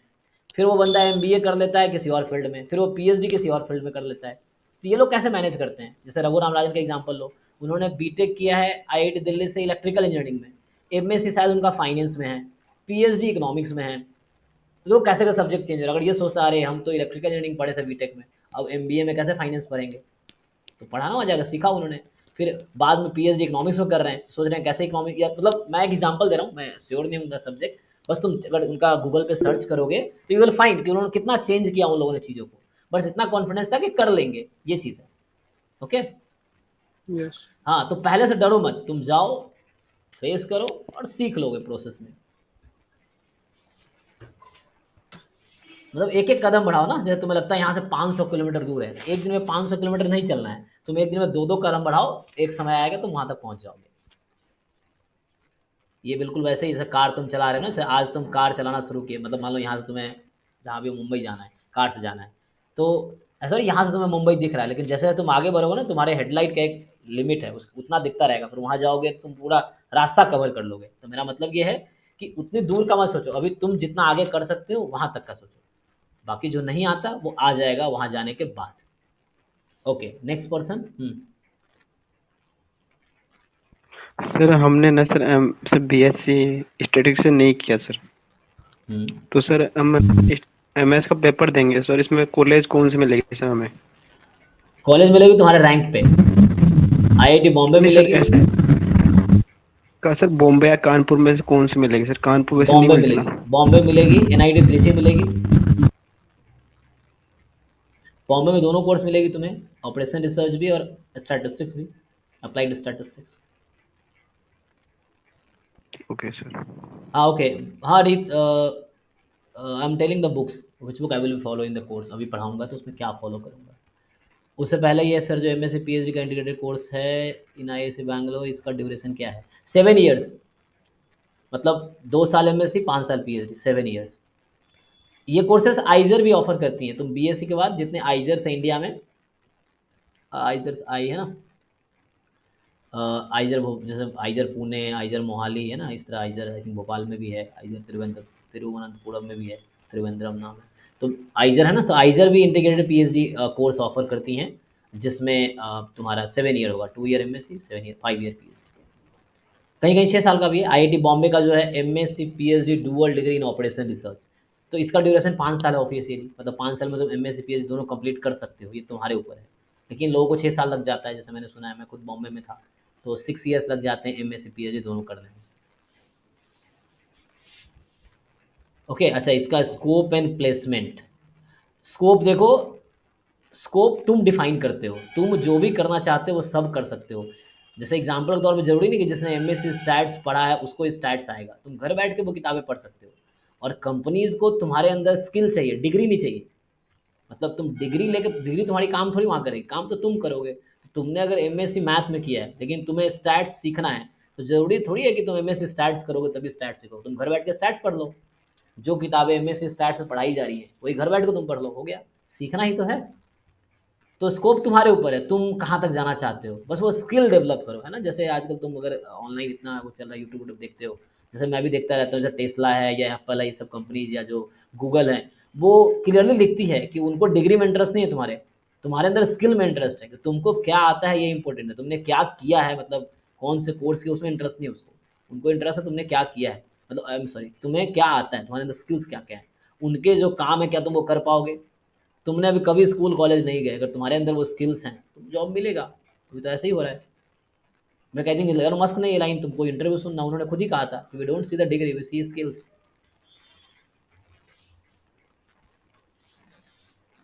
तो ये टेंशन मतलब, स्कोप क्या है, स्कोप तुम्हारे ऊपर है, तुम कहाँ जाना चाहते हो उसके हिसाब से अपने आप को प्रिपेयर करो।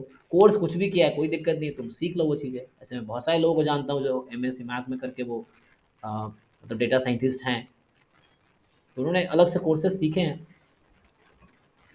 या स्टैट्स करके भी है ना। मतलब क्या ही फ़र्क पड़ता है तुमने क्या कोर्स किया है, बस ये है कि तुम्हारा स्किल कितनी डेवलप करना है। बॉम्बे में रहा हूँ, तुम बीटेक वालों के लिए जो कंपनीज आती हैं, मतलब कंपनीज तो ओपन रहती हैं, लेकिन तुम्हें बीटेक वालों के साथ compete करना होता है। जितना स्किल उनके पास उतना तुम्हारे पास है, तुम्हें भी 2 करोड़ का पैकेज मिल सकता है ना, 1 करोड़ 2 करोड़ का। वो स्किल तुम्हारे अंदर डेवलप करना है, तुम्हारा नॉलेज है ना, वो स्किल्स डेवलप करना है जो कंपनी की ज़रूरत है ना। कंपनी को एम्प्लॉय चाहिए, अच्छा एम्प्लॉय चाहिए, तो उसके हिसाब से तुम्हें देखना है क्या कंपनी का नीड तुम फुलफिल कर पा रहे हो, और तुमको जॉब में इंटरेस्ट है। सो आई थिंक इज इट तो फाइन। आइसर कैसा कॉलेज है? आइजर्स जो है वो रिसर्च के लिए स्पेशली बनाया गया। आइजर का फुल फॉर्म आई थिंक है, देखो मैं लिखता हूँ फिर समझ जाएगा। सो आइजर्स भी अच्छे इंस्टीट्यूट हैं। आइजर जैम पे भी लेती है, अच्छा मैं बताना भूल गया कि जैम पे भी आइजर लेती है। जैम एमएस या एमए, इन दोनों के स्कोर पे जितने भी आइजर्स हैं वो एडमिशन लेती हैं इंटरव्यू के बाद। मतलब सिर्फ जैम काफ़ी नहीं है, जैम देके फिर उनके वेबसाइट पे तुम अप्लाई करोगे, जैम स्कोर पे, सिमिलर जैसे आईएससी बैंगलोर करती है, फिर जाके तुम इंटरव्यू दोगे। सर इनका इंटीग्रेटेड कोर्सेज रहता है इनका? Right right right. तो इसका नाम है Indian institute of science education and research, या सो मैं अगर गलत नहीं बोल रहा हूँ, मैं एक बार गूगल कर लेता हूँ, तो मुझे लगता है कि आई आर ना, आई जस्ट फुल फॉर्म, हाँ, Indian institute of science education research, या सो ऐसे ही बोल रहा था, इंडियन इंस्टीट्यूट ऑफ साइंस, पूरा लिखूँ समझ आ रहा तुम लोग ना, Indian institute of science education and research, ये इनका फुल फॉर्म है। कुछ आई मैं जानता हूँ जैसे पुणे में है ना, मोहाली में है, भोपाल में है, त्रिवेंद्रम में है, और भी हैं जो मुझे याद नहीं है, तो और भी हैं। तो आइजर्स जैम स्कोर पे ऑफर करती है इंटीग्रेटेड पीएचडी वो लोग भी। जैसे मेरा ही एक फ्रेंड है जो मेरा दिल्ली यूनिवर्सिटी में क्लासमेट था, अविनाश शर्मा। तो जब उसने बीएससी कंप्लीट की आईआईटी दिल्ली यूनिवर्सिटी से, तो उसने वहाँ आइजर त्रिवेंद्रम एडमिशन लिया था। फिर उसका इस साल पीएचडी खत्म हो रहा है, मतलब एमएससी पीएचडी वहाँ 7 ईयर का है, इंटीग्रेटेड पीएचडी। सो वो 7 ईयर कोर्स है ये। सो like you can think like 2 year MSc 5 year PhD. तो वो हर आइजर्स में इंटीग्रेटेड कोर्स ही है। लेकिन क्या होता है ना, मैं कुछ लोगों को भी जानता हूँ जो 2 साल करके भी निकले हैं, तो तुम 2 साल करके भी निकल सकते हो, या अगर तुम उनके पीएचडी की क्राइटेरिया फॉलो नहीं कर रहे हो तो वो खुद निकाल देंगे, है ना। इंटीग्रेटेड में क्या है, एमएससी प्लस पीएचडी है। जैसे मान लो पीएचडी में जाने के लिए उन्होंने फिक्स कर दिया कि एमएससी कोर्स जो पहले 2 साल के कोर्स है उसमें तुम्हारा 6 सीपीआई होना चाहिए 10 में से, है ना। तो मतलब सीपीआई पता है तुम लोगों को, सीजीपीए। तो उससे कम है तो वो खुद ही तुम एमएससी की डिग्री देके निकाल देंगे। वो चीज़ है कि you are not eligible for PhD. तो ऐसा भी है, तो एमएससी करके भी, या कुछ लोग चॉइस से भी निकलते हैं जहाँ तक मुझे पता है। जैसे मैं बता रहा था ना बॉम्बे का, आईआईटी बॉम्बे में जो कोर्स है, कौन सा कोर्स है, एमएससी पीएचडी डुअल डिग्री इन ऑपरेशन रिसर्च, ये है ना। इसमें दोनों से एडमिशन होता है, जैम मैथ से भी, जैम स्टैट से भी, जो भी तुम्हारा बेटर रहेगा उसके हिसाब से। इस कोर्स की बात कर रहे हैं, M S C P H dual degree in O R. तो इसमें क्या है, इसमें वही सिस्टम है कि लाइक 2 साल बाद, मतलब 1.5 होता है क्या ना, जब तुम थर्ड सेमेस्टर में जाते हो तो प्लेसमेंट या पीएचडी की अपॉर्चुनिटी तुम्हारे पास आती है। जैसे अकेडमिक हिसाब से ये 5 साल का कोर्स है, ऑफिशियल 5 ईयर कोर्स है दोनों, M S C P H dual degree. Officially website पे देखोगे, बॉम्बे के वेबसाइट पे IEOR डिपार्टमेंट कराती है। IEOR मतलब हो गया industrial engineering and operation research, ये डिपार्टमेंट कराती है ये कोर्स। तो 5 ईयर का उनका है, मतलब like you can think of 2 year MSc और 3 ईयर पीएचडी लाइक दैट। मतलब मैं ऐसे ब्रेक कर रहा हूँ, वहाँ नहीं है, मतलब वैसे वो लोग शायद। लेकिन हाँ, मतलब वही, अगर निकलना है तो 2 साल बाद ही तो निकल पाओगे। मतलब मैं कुछ लोगों को जानता हूँ जो निकले हैं 2 साल बाद, क्योंकि मैं भी वही था।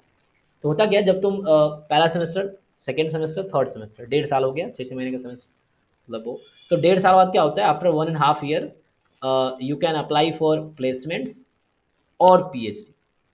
इस कोर्स के बारे में बता रहा हूँ, ठीक है। तो प्लेसमेंट में चले जाओ या पीएचडी, अब तुम देख लो तुम्हें जॉब करनी है या पीएचडी कंटिन्यू करनी है, तो उसके हिसाब से you can select one of the option. लेकिन फिर से ऑप्शन यही है, तुम्हारा वहाँ सीपीआई क्राइटेरिया आई थिंक वहाँ 7.5 है, हाँ 7.5 सीजीपी होना चाहिए 10 में से, then you can continue your PhD, otherwise you take the job and निकल जाओ। तो जॉब बॉम्बे में सबका हो जाता है ऑलमोस्ट, जो ओआर कोर्स में है या एएसआई कोर्स में है, ऑलमोस्ट मतलब 99% लोगों का हो जाता है। 1% वो लोग हैं या तो ट्राई नहीं करते हैं या फिर उनको इंटरेस्ट नहीं है, तो इसलिए वो नहीं लेते हैं जॉब, अलग है। लेकिन 99% लोगों का प्लेसमेंट हो जाता है बॉम्बे में जाने के बाद, क्योंकि बॉम्बे का बहुत अच्छा प्लेसमेंट स्ट्रक्चर है, internship structure. So I think जो लोग अभी पूछ रहे थे कोर्सेस आइजर का, मैंने आंसर सही दिया होगा तुम्हारे लिए, तो तुम्हें यूजफुल रहा होगा।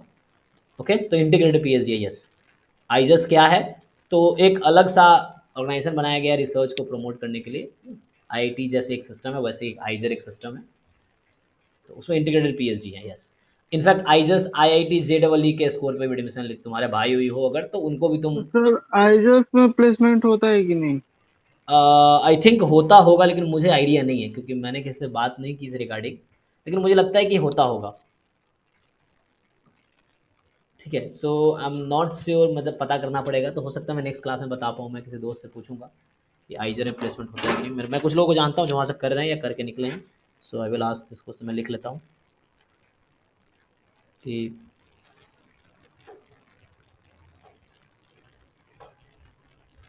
है ना। सो आई नो मेनी पीपल जो आइजर से एमएससी किए हैं, एमएससी करके भी छोड़ दिए हैं कुछ लोग, कुछ पीएचडी कंटिन्यू करके निकल रहे हैं, कुछ लोग सिर्फ पीएचडी भी कर सकते हो इस तरह से। अब मैं बता रहा था तुम्हारे छोटे भाई बहन हो, तो आईआईटी जेईई के स्कोर पे भी वहाँ एडमिशन होता है, बीएसएमएस कोर्स है, तो dual degree type, BSc MSc एक साथ 5 साल का होता है।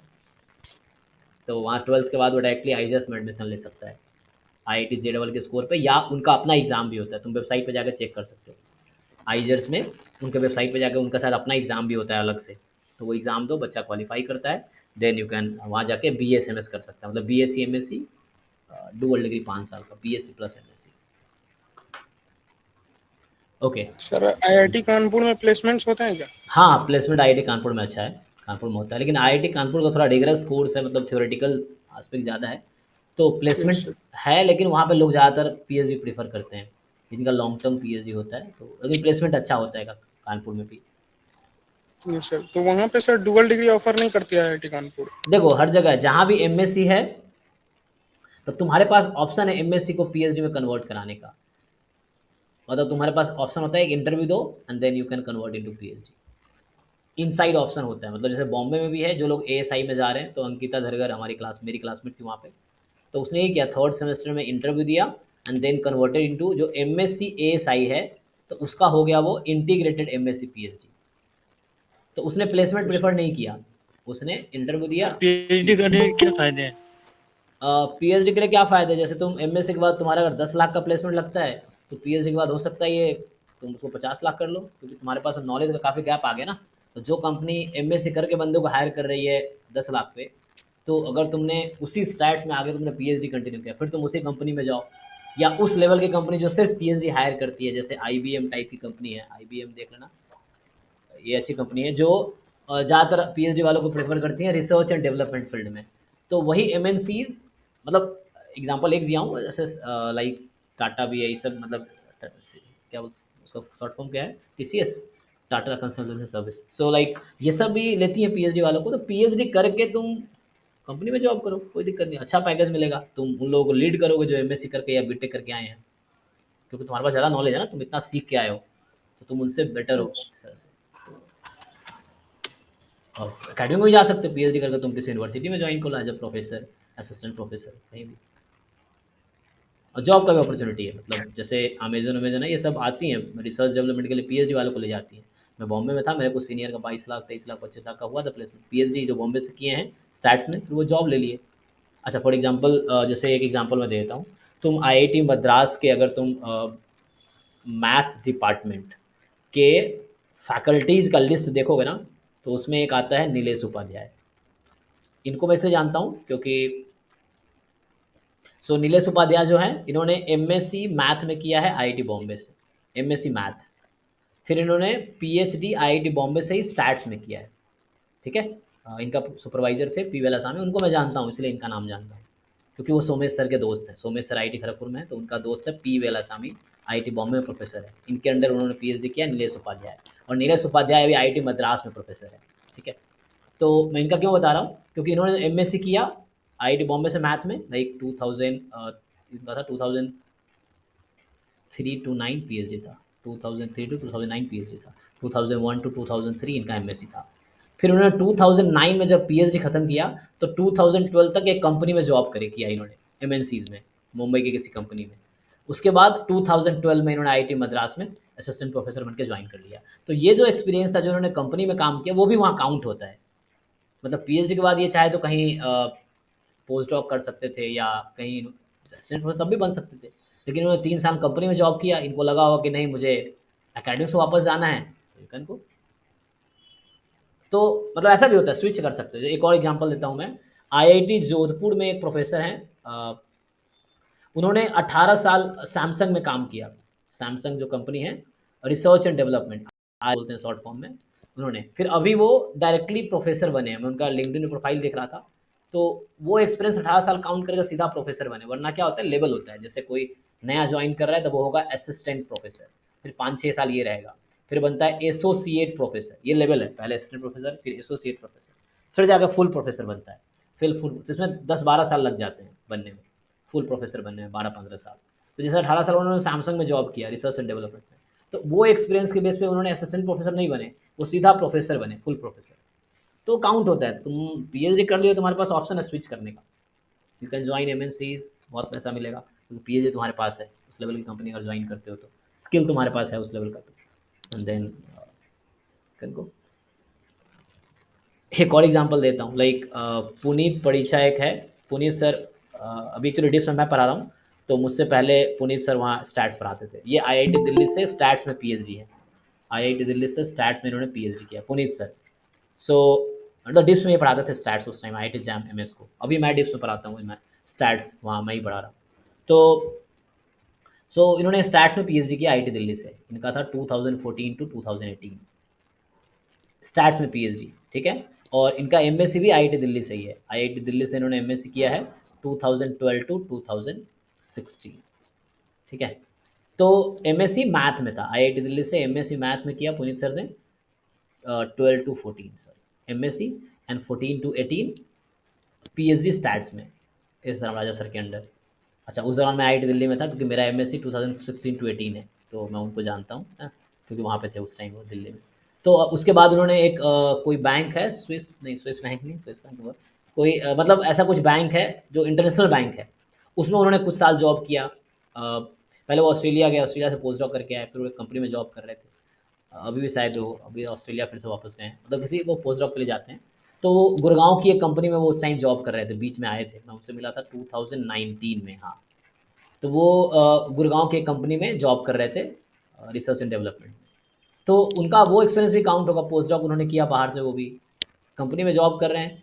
तो ये उस टाइप का जॉब नहीं है ना कंपनी में कि जैसे सिक्योरिटी गार्ड टाइप का, कंपनी में तो कंपनी के तुम उसके रिसर्च डेवलपमेंट में कंट्रीब्यूट कर रहे हो, तो वो एक्सपीरियंस भी काउंट होता है। फिर अभी हो सकता है किसी आईआईटी में तुम्हें प्रोफेसर मिले, अभी पता नहीं वो कहाँ पे हैं, शायद विदेश विदेश गए थे पोस्ट डॉक के लिए, तो हो सकता है किसी आईआईटी में प्रोफेसर हो अभी, तो इनका देखा नहीं, तो इनका प्रोफाइल वैसे ही मैच करता है जो नीलेश उपाध्याय सर है उनसे ही, कि वैसे उनका भी बैकग्राउंड है। ओके, तो मतलब कहने का मतलब पीएचडी करने के बाद तुम एमएनसी भी ज्वाइन कर सकते हो, अच्छा रेपुटेशन होगा, जॉब टीचिंग में भी आ सकते हो, वहाँ अच्छा रेपुटेशन है, पैसा है, सब कुछ है, मतलब एक लेवल पे आके सब कुछ मिलता है। ओके, तो I think I answered your sir question. बोलिए। सर कितनी रैंक तक आईआईटी बॉम्बे मिलेगा? ये आपके कैटेगरी पर डिपेंड करेगा, मैं बता देता हूँ। आई थिंक मैंने एक वीडियो बनाई थी इस पर, तो मुझे एक बार देखना पड़ेगा। किसी को याद है? आई थिंक मुझे लगता है कि 35 या 30 मतलब 40, मतलब जनरल वालों को मुझे लगता है 35 या 37 था, मतलब अंडर 37 आना पड़ेगा। आई थिंक हाँ 49 थी sir last. 49, okay, thank you. तो मतलब मैं श्योर, मैं वीडियो एक बनाया था, मेरे चैनल में वीडियो ऑलरेडी पड़ा होगा, so like you can see there, but मैं गेस कर रहा हूँ, जो मेरे को याद है मुझे करेक्ट करना अभी, ठीक है, जैसे उसने कहा। तो 35 है शायद। 35 था जनरल वालों के लिए, ईडब्ल्यूएस का 49 बता रहा होगा शायद, हो सकता है, या AWS का तो 110 था। 110 था, ओके। तो इसका एक वीडियो मेरे चैनल पर पड़ा है, वो मैंने वेबसाइट से ही बनाए थे, टू जैम 2021 में 21 में जिस रैंक पे एडमिशन हुआ था, तो उस दौरान मैंने उसका वेबसाइट से डाटा लेके मैंने उसका वीडियो बनाया था। तो आई थिंक 37 था जनरल वालों के लिए रैंक आईआईटी बॉम्बे एएसआई के लिए, और जैसे बता रहे हैं वो 110 के अराउंड था ईडब्ल्यूएस के लिए, और ओबीसी का क्या था? 175 के 175 से, है ना, मतलब 175 के नीचे है तो तुम्हें ओबीसी में हो तो बॉम्बे एएसआई मिलेगा, और एससी एसटी के लिए आई थिंक 1700 के अराउंड कितना था, तो 350 या नहीं तो 500 समथिंग। 500 समथिंग अराउंड, तो ये है। तो ये रफली आइडिया मिल गया तुम्हें, है ना? तो आप यस। अपना आप कैटेगरी देख लो, उसके हिसाब से मेहनत करो, वो चीज़ कि है ना, उसके हिसाब से रैंक लाना पड़ेगा आपको। सर इस साल आईआईटीएमएस में जिनका फर्स्ट रैंक आया है उनको कितने मार्क्स थे? आई थिंक उनका मार्क्स था, जैसे थर्ड रैंक हमारे कोचिंग से आया श्रुति का 60 था उसका, तो आई कैन गेस 6 से 70 के बीच रहा होगा, 70 से प्लस नहीं रहा होगा पक्का, मैं इतना बोल सकता हूँ। जो फर्स्ट रैंक रहा होगा वो 65 के आसपास, लाइक चलो 70 मैक्सिमम, अंडर 70। तो फर्स्ट रैंक जिसका आ रहा है उसके भी 70 आ रहे हैं, 100 में 70 आ रहे हैं। तो ये बीएससी वाला एग्जाम नहीं है ना कि हमें 100 में 100 लाना है, तो यहाँ बस वही होता है, जो क्वेश्चन नहीं हो रहा है एग्जाम में छोड़ो, जो हो रहा है वो करो, क्योंकि तुम्हें 100% नहीं लाना है। तो अगर तुम 60 ले आए तो थर्ड रैंक था, मतलब श्रुति हमारे कोचिंग से पढ़ी है, तो उसका थर्ड रैंक था 60 मार्क्स पे। तो लाइक फर्स्ट रैंक जिसका था वो 70 मैक्सिमम रहा होगा, उसके नीचे ही रहा होगा, ठीक है। Yes Anu, I will tell about books, keep reminding, हाँ मतलब कीप रिमाइंडिंग, तो भूलू ना मैं क्या पढ़ा होगा।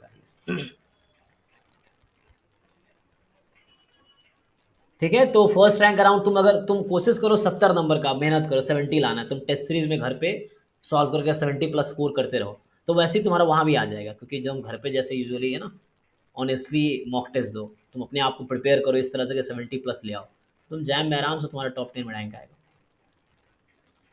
मतलब फर्स्ट रैंक भी हो सकता है उसमें। Okay sir. Okay, anyone else, और कुछ पूछना है?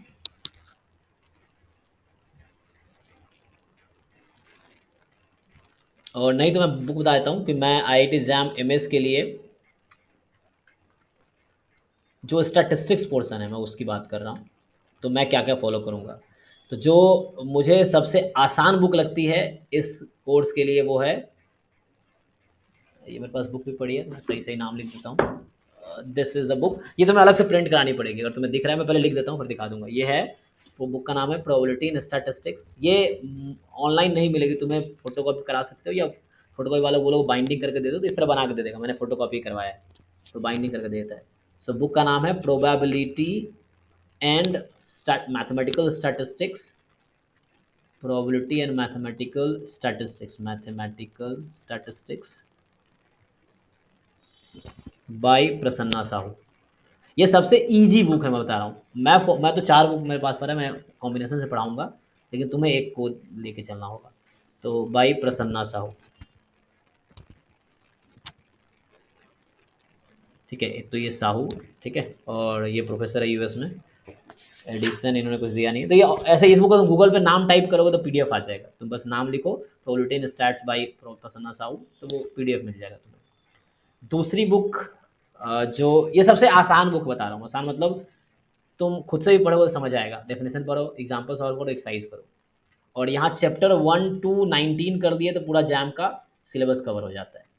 चैप्टर 1 से लेके 19 तक पूरा जैम एमएस का सिलेबस 1 से 19 में हो जाता है, स्टैट्स पोर्शन, ठीक है।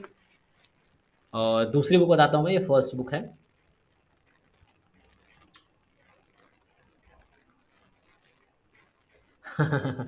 क्योंकि उनको पीएचडी करना होता है, जॉब वाले बॉम्बे प्रेफर करते हैं, कानपुर नहीं करते। तुम्हें किसने कहा कानपुर करते हैं? मैंने देखा है टॉप रैंकर्स बॉम्बे आते हैं। सब top ranker choose IIT Kanpur और आईआईटी बॉम्बे नहीं, आईआईटी बॉम्बे चूज करते हैं। बॉम्बे में प्लेसमेंट बेटर है। हाँ, मोस्टली बंगाली, देखो बंगाली स्टूडेंट इसमें क्या है, दोनों जगह डोमिनेट करते हैं। मेरे क्लास में 32 स्टूडेंट थे, उसमें 10 से 15 के बीच बच्चे, 32 में से मतलब 10-15 स्टूडेंट बंगाल के ही थे, तो उनका 30-40% स्टूडेंट बंगाल के ही होते हैं, तो थे हमारे टाइम। अब पता नहीं है, नहीं है अभी क्या है, उस टाइम थे। कानपुर में भी होते हैं। तो मोस्टली तो ऐसा परसेप्शन बना हुआ है मार्केट में कि जिनको पीएचडी फील्ड में जाना है तो वो कानपुर चूज़ करता है, जिनको जॉब चाहिए वो बॉम्बे चूज़ करता है। ये परसेप्शन है अभी, क्योंकि बॉम्बे में अप्लाइड स्टैटिस्टिक्स है, कंप्यूटर साइंस के साथ पढ़ाते हैं वो लोग। कानपुर में थ्योरेटिकल स्टैटिस्टिक्स है, तो वो थोड़ा थ्योरेटिकल हो जाता है, तो रिसर्च में ज़्यादा हेल्प करता है। ओके, तो सेकेंड बुक पे आता हूँ। So first book is this,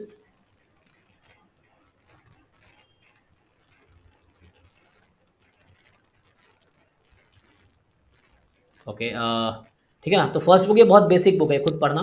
तो लास्ट टाइम हमने इसी बुक को फॉलो किया था। जैसे मैंने, ये हमारा पहला सेशन है ना, जो फर्स्ट सेशन जो जैम मैंने पढ़ाना शुरू किया था स्टैट्स, फर्स्ट सेशन था मेरा जैम स्टैट्स का 2020 to 21, विशाखा एंड दक्ष वाला बैच था, उसमें थे वो। तो उसमें मैंने बुक फॉलो किया था वीके रोहित की। उसमें दूसरे सेशन में मैंने ये वाला बुक फॉलो किया था, लास्ट सेशन इसमें भी वो थी श्रुति है ना, 3rd रैंक। तो अभी हमने यही बुक पूरा फॉलो किया था पूरे कोर्स में, क्योंकि मुझे अच्छा लगता है एक ही बुक फॉलो करो, मतलब उसके एग्जाम्पल्स करो, एक्सरसाइज करो, इस तरह से। दूसरी बुक जो इससे इवन थोड़ी बेटर है वो है तुम्हारी ये तो बहुत फेमस है ना, बाइबल है अपने स्टैटिस्टिक्स का। So this is fundamental of mathematical statistics, fundamental of mathematical statistics, है ना, by Gupta and Kapoor. So SC Gupta and VK Kapoor, ठीक है। तो ये भी बहुत अच्छी बुक है, लेकिन इसमें थोड़ा सा मुझे प्रॉब्लम ये लगता है ना, इसमें बहुत कुछ लिखा है।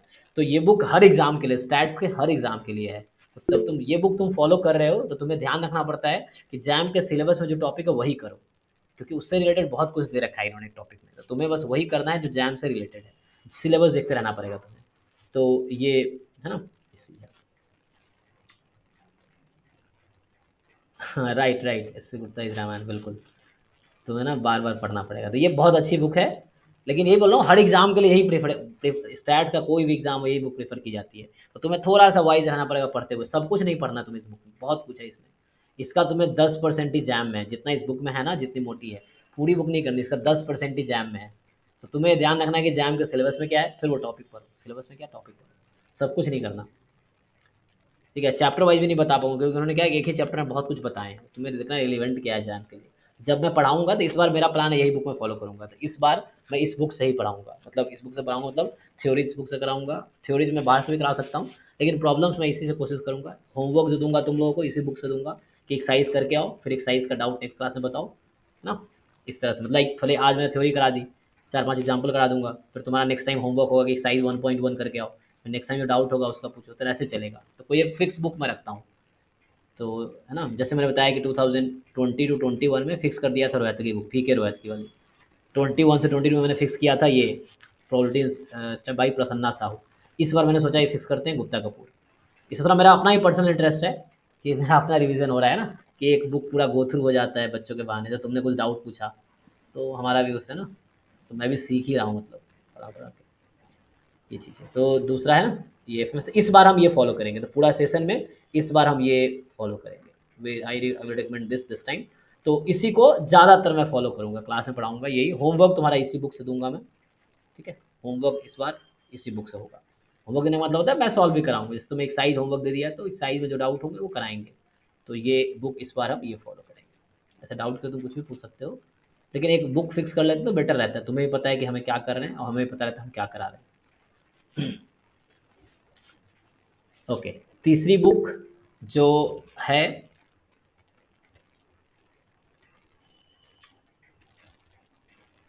ये बुक ले लो, यही बुक इस बार करते हैं। इस बार ऐसे तुम रखोगे वो नुकसान नहीं है। ये तो मार्केट में नहीं मिलता है, पहली वाली जो लिखाई मैंने प्रसन्ना साहू की, ये मार्केट में नहीं मिलता है, ना मार्केट में मिलेगा, ना अमेजन ना फ्लिपकार्ट में मिलेगा। ये तुम्हें पीडीएफ डाउनलोड करके प्रिंट कराना पड़ेगा। बुक शॉप पे जा, मतलब जो फोटो कॉपी शॉप होती है उसको बोलोगे बुक बाइंड करके दे दो, तो बुक बना के दे देगा वो फोटो कॉपी वाला। अगर वो हाई लेवल का फोटो कॉपी वाला तो अगर ऐसे ही है तो नहीं कर पाएगा वो, तो बाइंडिंग है ना करवा कर दे देगा वो बुक जैसा बना के।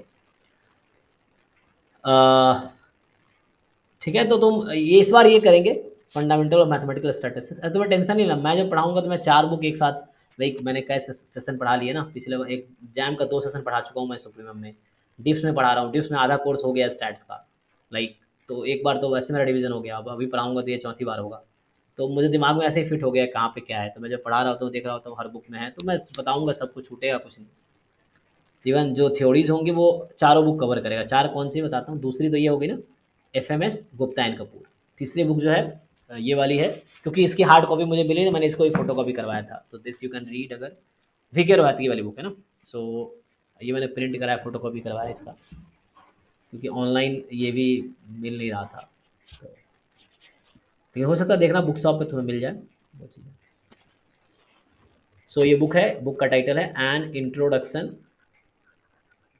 Introduction to probability in statistics.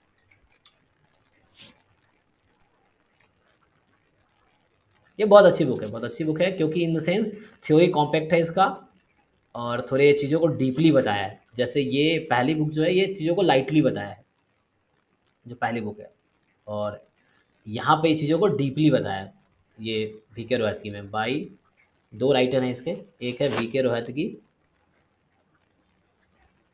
And AKMDEH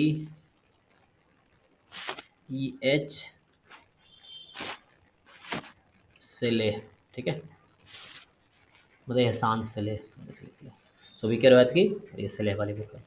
तो ये चीज़ों को डीपली बताया है। जैसे एक एग्जांपल दूँ अगर, तो तुम जब एक्सपेक्टेशन तुम जानते होगे तो सिर्फ मोस्टली क्या है कॉन्टिन्यूअस के लिए तुम ये जानते हो एफ एक्स टी एक्स, लेकिन इसमें ये भी बताया कि ये कब एग्जिस्ट करेगी कब नहीं करेगी। बाकी बुक में है कि ऐसे ही तुम्हें बता दिया होगा डेफिनेशन जस्ट, लेकिन इसको बहुत डीपली बताया कि कब एग्जिस्ट करेगी कब नहीं करेगी। रेस्ट्रिक्शंस है प्रोवाइडेड, है ना, mod x F x D x must be finite, ये फाइनाइट होना चाहिए तभी एग्जिस्ट करेगी। तो इस तरह बहुत डीपली, एक एग्जांपल बता रहा हूँ। बाकी बुक में लाइटली ऐसे लिख देते हैं एक्सपेक्टेशन इज दिस, लेकिन है ना यहाँ बहुत डीपली चीज़ों को बताया, हर चीज़ को। जैसे सिग्मा फील्ड तुम्हें बाकी बुक में नाम नहीं मिलेगा, इसमें तुम्हें सिग्मा फील्ड भी समझाया गया है। अच्छा, सिग्मा फील्ड के बाद एक, हाँ मतलब मेनली सिग्मा फील्ड बोलो या सिग्मा अलजेब्रा, तो मतलब चीज़ों को बहुत डिटेल में इन्होंने बताया। तो जो ये हो सकता है फर्स्ट टाइम में तुम्हें समझना है, ये बुक थोड़े ना कॉम्पैक्ट लाइक एब्स्ट्रैक्ट टाइप का है, तो फर्स्ट टाइम हो सकता है रीडर को समझना है, लेकिन फर्स्ट टाइम तुम्हें ये समझ आएगा। जो पहली बार स्टैट्स जो लोग पढ़ रहे हैं, जो मैथ बैकग्राउंड के हैं, तो ये बुक तुम्हें बहुत आसानी से समझ आएगा। ये जो पहली वाली बुक है प्रसन्ना साहू वाली, बहुत आसानी से समझ आएगा, खुद से करोगे बिना टीचर के तो भी हो जाएगा। इसका थोड़ा एब्स्ट्रैक्ट है, तुम्हें एक बार में समझ नहीं आएगा, 2 बार 3 बार जब रीडिंग करोगे बार बार तो समझ आएगा। और फोर्थ बुक है, अच्छा होता क्या है, कई जगह एमएससी में भी यही कोर्स चलता है। ये बुक जैसे मैं जब आईआईटी बॉम्बे एएसआई में था तो एमएससी में यही बुक से सर पढ़ाते थे। एमएससी स्टैट्स में कई जगह यही बुक पढ़ाते हैं। मतलब एमएससी में जब जाओगे तो पहले सेमेस्टर में probability and stats compulsory course होता है एमएससी स्टैटिस्टिक्स में, तो यही बुक फॉलो करते हैं कई लोग। मेरे टाइम पे बॉम्बे में ये फॉलो किया गया था जब मैं बॉम्बे में था। तो ये टीचर पर भी डिपेंड करता है, टीचर की चॉइस के, हर टीचर की एक फेवरेट बुक होती है तो उसको फॉलो करते हैं। तो ज़रूरी नहीं कि तुम्हारे टाइम में भी हो, लेकिन ये इस तरह के कोर्स हैं जो एमएससी में भी फॉलो की जाती है। और चौथा कोर्स है, अच्छा इस देखो हर एक बुक अकेला काफ़ी है तैयारी के लिए। जैम एमएस के स्टैट्स के लिए कोई एक बुक भी काफ़ी है, मतलब एक बुक में ही सब कुछ है। तो तुम्हें इतना टेंशन, तुम एक बुक ले रहे हो तो सिर्फ उसको ही पढ़ो तो पूरा जैम का सिलेबस कवर हो जाएगा। चाहे तुम प्रसन्ना साहू करो या गुप्ता कपूर करो या वीके रॉयती करो या मैं चौथी बुक बता रहा हूँ, ये है स्पेशली इन्फ्रेंस के लिए है ये। So this is the book अभी रिसेंटली मैंने ऑर्डर किया था। So this is statistical inference by Casella Berger and ना मर कैसेला एंड बर्गर। सो इसका नाम है, बुक का टाइटल है स्टैटिस्टिकल इन्फरेंस, स्टैटिस्टिकल इन्फरेंस, ठीक है, इन्फरेंस बाय, सो ये है जॉर्ज कैसेला, तो मैं ऐसे लिख देता हूँ जी कैसेला एंड है आर एल बर्जर या बर्गर जो भी बोलो, तो ये खाने वाला बर्गर नहीं है, ठीक है। सो है ना, मतलब विदेशों में ऐसे नाम होते हैं।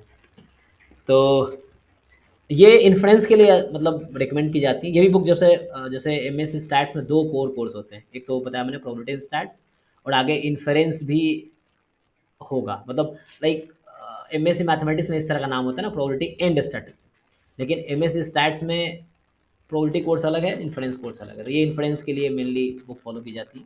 तो ये भी एमएससी में तुम देखोगे कई बार ये बुक फॉलो करते हैं।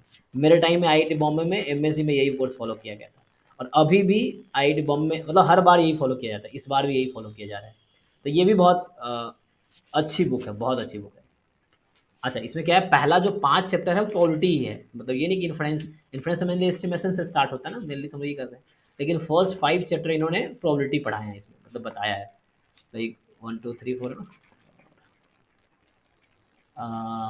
Like yes. So random samples इन्होंने चैप्टर 5 में स्टार्ट किया है। तो फर्स्ट 4 चैप्टर प्रोबेबिलिटी ही है इसका, चैप्टर 5 से एस्टिमेशन स्टार्ट किया। तो कहने का मतलब ये है कि ये अकेला बुक भी एमएस का सिलेबस कवर करने के लिए काफ़ी है। लेकिन हो सकता है कि ये भी एब्स्ट्रैक्ट है, क्योंकि मेनली जो फॉरेन राइटर्स होते हैं ना उन चीज़ों को बहुत एब्स्ट्रैक्ट लिखते हैं। एब्स्ट्रैक्ट में थोड़ा थ्योरेटिकल टाइप का होता है, तो हमें समझने में टाइम लग सकता है। क्योंकि जैसे इंडिया में क्या होता है, पहले हम एग्जाम्पल से समझा देते हैं फिर डेफिनेशन बताते हैं, तो तुम्हें जल्दी समझ आता है। ये लोग क्या है कि थ्योरेटिकली चीज़ें बताएंगे, एग्जाम्पल बहुत कम देते हैं, मतलब थ्योरेटिकली तुम्हें समझना है। और एमएससी में भी ऐसे ही होता है, टीचर थ्योरी ज़्यादा बताता है, एग्जाम्पल कम कराता है। और हम लोग बचपन से ऐसे पढ़ के आते हैं ना, पहले टीचर बहुत सारे क्वेश्चन कराता है तो उससे चीज़ें हमें खुद ही समझ आ जाती है, लेकिन आगे जाके चीज़ें एब्स्ट्रैक्ट हो जाती हैं। एनीवे तो ये 4 बुक है जिससे मिक्स करके मैं पढ़ाऊंगा। जब मैं पढ़ाऊंगा तो इन चारों बुक से कॉन्सेप्ट होंगे, क्योंकि है ना, कि प्रसन्ना साहू हो गया, गुप्ता कपूर हो गया, VK Rohatgi and then Casella Berger. तो इन्फ्रेंस के लिए मेरे लिए अच्छी है, लेकिन इसमें प्रोबेबिलिटी पोर्शन भी है। तो दिस ये 4 बुक मैं फॉलो करूँगा, मेरे टेबल पर रहता है, मैं ये देख देख के पढ़ाऊँगा। बस दिमाग में ऑलरेडी है फिर भी।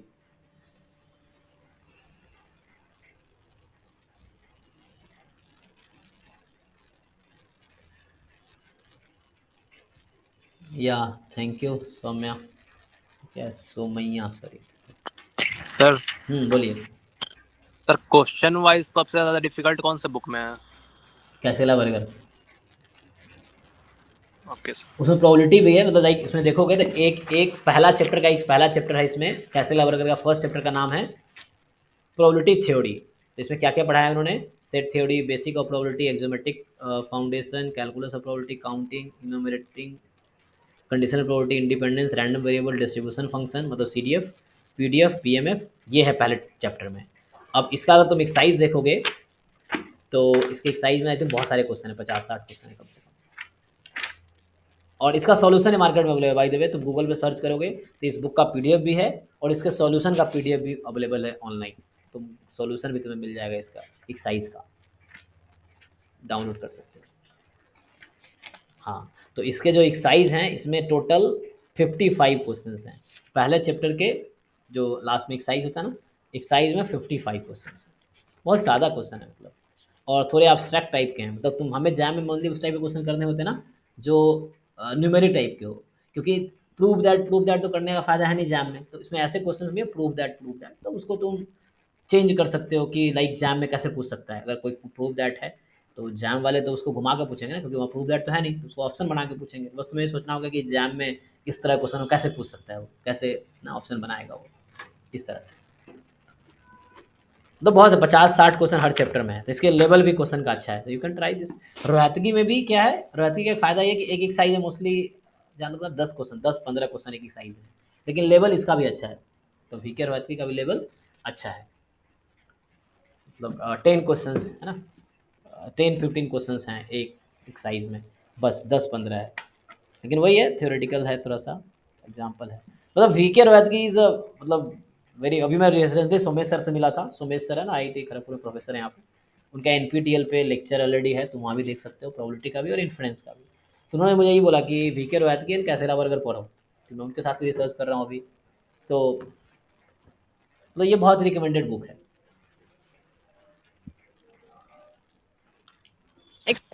जी एक्सक्यूज मी सर, अभी आपने सिलेबस के लिए तो बता दिया कि ये सब बुक्स रेफर करनी है, बट सर जैम लेवल के क्वेश्चंस के लिए किस टाइप की बुक्स रेफर करनी है, लाइक प्रैक्टिस वगैरह के लिए?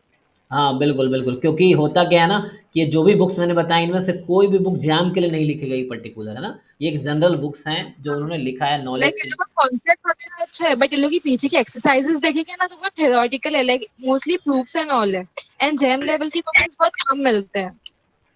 Yes you are right actually, क्योंकि जैम टाइप के क्वेश्चन तुम्हें बुक्स में नहीं मिलेंगे, यू आर राइट। तो उसके लिए क्या है कि हम लोग असाइनमेंट ही बनाते हैं, तो हम लोग असाइनमेंट भी देंगे, वो अलग बात है। और जैसे दूसरा क्या है कि लाइक तुम प्रीवियस ईयर देख सकते हो, उससे क्या है तुम्हारे माइंड में शुरू से एक आइडिया रहेगा। जैसे मैं कराऊंगा तो हर चैप्टर के बाद मैं प्रीवियस ईयर क्वेश्चंस कराऊंगा। जैसे मान लो बेसिक प्रोबेबिलिटी मैंने कराया, तो 2005 से 2022 तक जितने भी क्वेश्चन आए हैं उसको मैं ढूंढूं। जैसे मैंने एक कॉमन PDF बना रखा है, लाइक मैं तुम्हें दिखाता हूँ, तो साथ में प्रीवियस ईयर कराऊंगा। उससे क्या होगा, तुम्हें एक आइडिया डेवलप हो जाएगा, ओके कि लाइक हमारा ये है कि ऐसे करना है। जैसे देखो यहाँ पे जैसा ना, जैसे मैंने ये वो कर रखा है, मर्ज कर रखा है 2005 to 22 इसमें है। तो जैसे जब जो भी टॉपिक पढ़ा दूंगा तो प्रीवियस ईयर साथ में ही कर दो, तुम्हें उससे क्या होगा, एक मेंटली वो डेवलप हो जाएगा, ओके तो इस टाइप के क्वेश्चन जैम में इस टॉपिक से आए हैं। जब तुम बुक की एक्सरसाइजेस सॉल्व करोगे तो तुम्हें पता रहेगा, अच्छा इस टाइप के क्वेश्चन आएंगे, इस टाइप के नहीं आएंगे, या इस टाइप के पूछते हैं, इस टाइप के नहीं पूछते हैं। सही है ना, मतलब इस तरह PDF ने बना रखा है। मतलब इस टोटल 400 पेज है, देखो टोटल 400 पेजेस हैं इसमें। तो ये 2005 से 22 तक का, 22 तक का सारे क्वेश्चंस हैं इसमें। सो लाइक ऐसा है कि मतलब एक तो तुम्हें देखो आइडिया कैसे मिलेगा, पहले तुम्हें ये देखना है कि जैम में क्वेश्चंस कैसे आए हैं, तो पहले तुम्हें वो पता होना चाहिए। तो पता कैसे चलेगा, प्रीवियस ईयर पेपर देख के। उसके बाद जब बुक का एक साइज हम खोल रहे होंगे तो कुछ क्वेश्चन तुम्हें वैसे मिलेंगे, लेकिन नहीं तो उसके लिए फिर या तो हम लोग असाइनमेंट देंगे या क्लास में कराएंगे, है ना, या मॉक टेस्ट सॉल्व कर सकते हो। तो मॉक टेस्ट तो एंड में होता है, लाइक कि वो है। लेकिन क्वेश्चन प्रैक्टिस के लिए मैं तो ये बोलूँगा, जैसे तुम्हारा क्वेश्चन बहुत जेन्यून है और सबका ये होता है कि कैसे प्रैक्टिस करें कि वो जैम की तैयारी हो। वरना क्या है, जनरल बुक्स तो किसी ने भी जैम के लिए नहीं लिखा, ना रोहतगी ने लिखा है, ना कैसेला बर्गर ने लिखा है, ना साहू जी ने लिखा है, और ना ये गुप्ता कपूर ने लिखा है। जैम के लिए नहीं लिखा गया है। तुम्हें कॉन्सेप्ट समझना है, प्रॉब्लम प्रैक्टिस के लिए तुम पहले प्रीवियस ईयर पेपर करो, उससे आइडिया लग गया, फिर उस टाइप्स के क्वेश्चन तुम्हें डिफरेंट बुक्स में ढूंढने होंगे। या अभी मार्केट में ऐसे बुक्स नहीं है, क्योंकि जैम का उतना है ना क्रेज अभी नहीं बना है, या बन रहा है, अब धीरे धीरे बन रहा है। जैसे अब JEE की मार्केट में कितनी सारी बुक्स बनी है ना, प्रॉब्लम्स इन मैथमेटिक्स, इस तुमने देखा होगा, सब लोग 11th-12th की है ना। तो जब JEE का प्रिपरेशन कर रहे होते हैं तो मार्केट में लाखों बुक्स, करोड़ों बुक्स अवेलेबल है, अरिहंत पब्लिकेशन की, इसकी उसकी, है दिशा पब्लिकेशन या MTH एंड ऑल दैट। इतनी सारी पब्लिकेशन जो JEE की बुक छापती है, क्योंकि एग्जाम बहुत ओवर है ना, बहुत डिमांडेड है। तो अब धीरे धीरे होगा, मार्केट में भी ऐसे बुक्स आ रहे हैं और हैं अवेलेबल। तो मैं ये बोलूँगा तुम ऑनलाइन सर्च करना, तुम्हें कुछ बुक्स अभी कुछ लोगों ने लिखे हैं, जैसे डिप्स के मटेरियल डिप्स वालों ने बनाया है। तो इस तरह से कुछ लोग कोचिंग्स वालों ने बुक्स बनाना शुरू किया है, कि वो लोग प्रॉब्लम्स बुक बना रहे हैं जिसपे सिर्फ तुम्हें जैम टाइप के क्वेश्चन मिलेंगे। मतलब हम लोग भी काम कर सकते हैं कि जैसे मेरा तो अभी PhD चल रहा है, तो हमें खुद ही अपना रिसर्च का काम रहता है, नहीं तो हम लोग भी कोशिश कर सकते हैं बनाने का, लेकिन मार्केट में अवेलेबल है। So theory. हाँ Santosh, hello. Yes yes. Amarendra sir ने एक बुक लिखी है जैम लेवल की, तो ये लोग प्रेफर कर सकते हैं।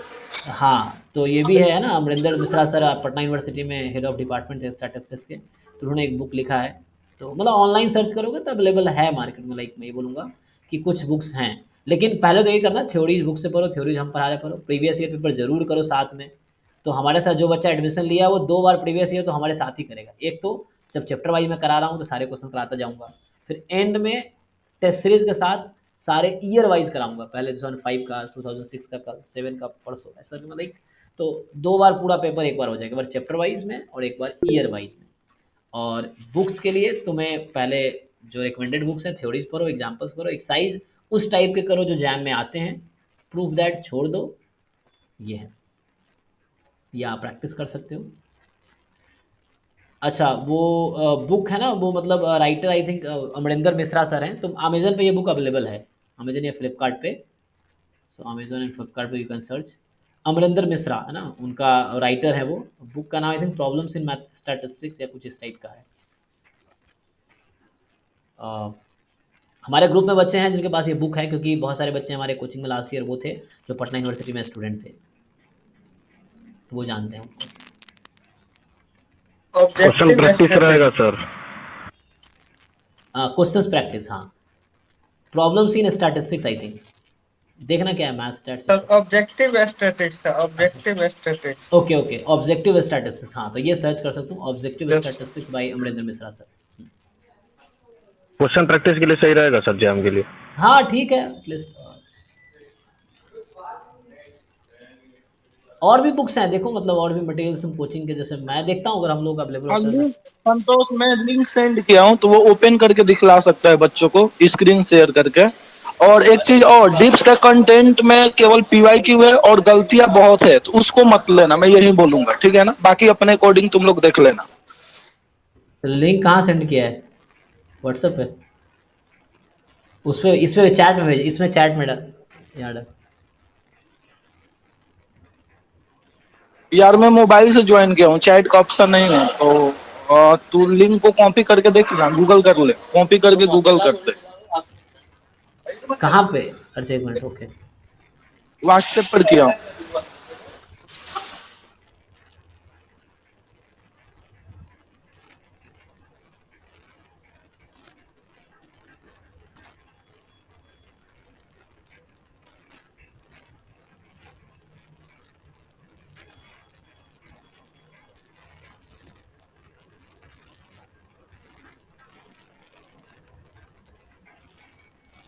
हाँ ये है, देखो।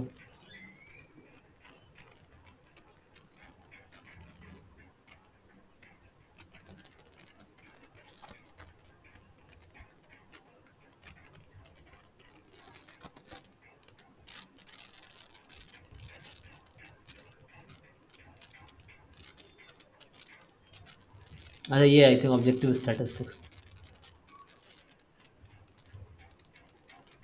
ठीक है, you can see that this is also one of the book, है ना, ऑब्जेक्टिव स्टैटिस्टिक्स। हाँ यही है। ओके ओके, ठीक है। ओके, तो बुक्स का मैंने बता ही दिया ऑलमोस्ट आइडिया, है ना। ये 4 बुक्स है जो मेनली मैं फॉलो करूँगा, और भी हो सकते हैं बुक मार्केट में, है ना, लोग और भी नाम लेते हैं। मेनली मैं इससे पढ़ाऊँगा, और पढ़ाना मैं नेक्स्ट टाइम से स्टार्ट करूँगा। मैं सिलेबस फॉलो करूँगा, लाइक मेरा पढ़ाने का तरीका ये है कि मैं एक स्ट्रिक्टली सिलेबस, ये एमएस का सिलेबस है, तो टॉपिक वाइज जो टॉपिक है, टॉपिक वाइज मैं पढ़ाता जाऊँगा, ये चीज़।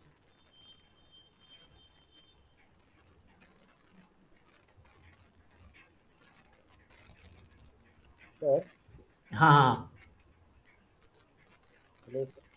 सर वीक पे कितने दिन क्लास होंगे और कितने आवर्स के कराएंगे आप?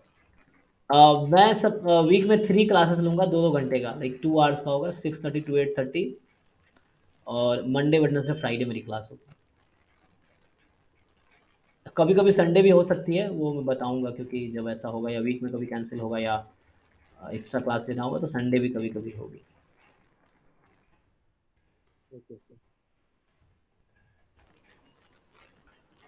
ओके, तो कुछ और रह गया क्या आज बताने का? टीचिंग पार्ट में कल से स्टार्ट करता हूँ। हाँ, थी वो मैं ये बतला रहा कि जो सेकेंड अल्टरनेट उसमें मैं क्लास लूंगा, यानी वीक में 6 डेज क्लास चलेगी, और और एक चीज और कि हर एक टॉपिक का मिनिमम 2 टेस्ट होगा, यानी जितने भी टॉपिक्स कंप्लीट होंगे उसके मिनिमम 2 टेस्ट होंगे और वो सभी के सभी जैम पैटर्न पर होंगे एंड उसका मॉक टेस्ट होगा, ठीक है ना। तो टेस्ट बहुत जरूरी है क्योंकि टेस्ट के बिना सब कुछ अधूरा है, ठीक है ना। एक तो हाँ मार्केट में जैम लेवल के क्वेश्चन नहीं है, तो ये तुम्हें टेस्ट से ही आइडिया मिल पाएगा कि हाँ क्वेश्चंस की टाइप्स के हो सकते हैं, क्वेश्चन सब लेवल क्या हो सकता है, वगैरह वगैरह समथिंग जो भी है। एक्चुअली मैं मेस में हूँ, ठीक है संतोष, तू ही बतला। हम्म। ओके, मतलब ये है कि एक टेस्ट है ना, हर टॉपिक पर टेस्ट होगा, जैसे 2 टेस्ट है क्योंकि ज़्यादातर सही सही काम करते हैं इस पे। तो 2 टेस्ट होगा, तो ये प्रॉब्लम तुम्हारे पास आ जाएगी ना एग्जाम में, किस टाइप के क्वेश्चंस आते हैं, तो वो तुम्हें मिल जाएगा कि ये प्रॉब्लम इस टाइप के। जैसे हम लोग टेस्ट जो लेते हैं तो जैम पैटर्न का ही टेस्ट लेते हैं, जैम लेवल का ही क्वेश्चन का तुम्हारे पास क्वेश्चन कलेक्ट होता रहेगा। ओके, इस टाइप के क्वेश्चन है। Excuse me sir. हाँ बोलिए सर कितने आवर्स अभी प्रेजेंट सिनेरियो में आप रिकमेंड करेंगे पढ़ना, डिवोट करना अपने सेल्फ स्टडी के लिए? जितना मन करता है उतना पढ़ो, क्या ही दिक्कत है।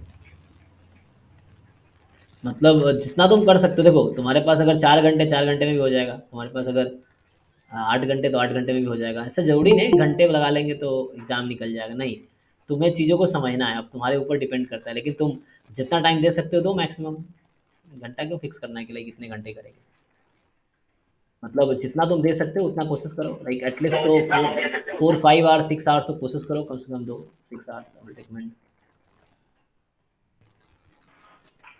आपका क्लास करते से ज्वाइन कर सकते हैं। हाँ, क्लास का लिंक मिलेगा, तुम शशि सर से बात करो, उनको कॉल करना, नंबर मैं चैट में डालता हूँ, फिर वो तुम जब फीस पे कर दोगे तो उनका शायद है ना, वो खुद ही तुम्हारे पास मेल पे लिंक आ जाएगा, या व्हाट्सअप ग्रुप है, व्हाट्सअप ग्रुप हमारा ज्वाइन करो, फिर उसमें तुम्हारा लिंक मिलेगा,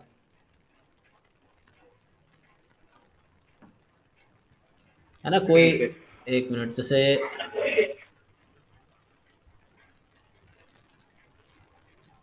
व्हाट्सएप का लिंक भी कोई डाल सकता है, जो लोग लिंक ज्वाइन करना चाहते हैं व्हाट्सएप ग्रुप, तो वो मैं लिंक पेस्ट कर देता हूँ।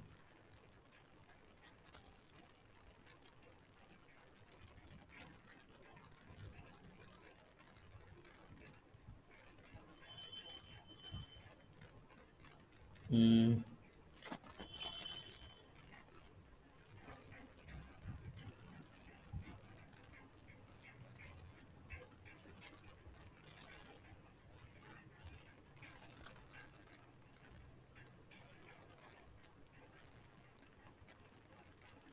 डिप्स में वैसे है कितने बच्चे?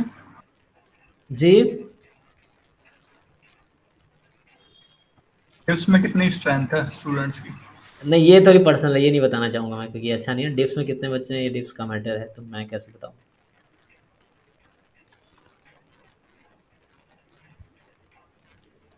क्लास कहाँ पे होगी सर? मैं आईआईटी खड़गपुर कैंपस में, एक मिनट थोड़ा ना, मुझे मैसेज है सर का, देखता हूँ।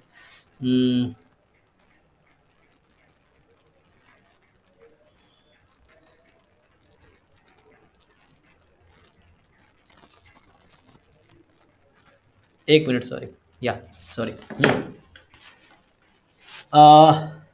मैं आईआईटी खड़गपुर से, मेरा पीएचडी चल रहा है, तो मैं भी आईआईटी खड़गपुर के कैंपस में हूँ, हॉस्टल में।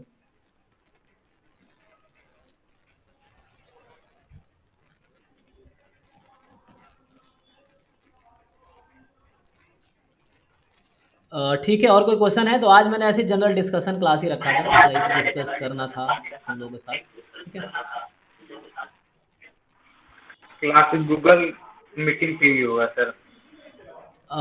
अभी तो मीट का ही रखा, लेकिन मेरा ठीक नहीं रहता, मैं कभी टीम पे भी ले सकता हूँ, एमएस टीम एक ऐप होता है, लेकिन ज़्यादातर गूगल मीट पे ही रहेगा।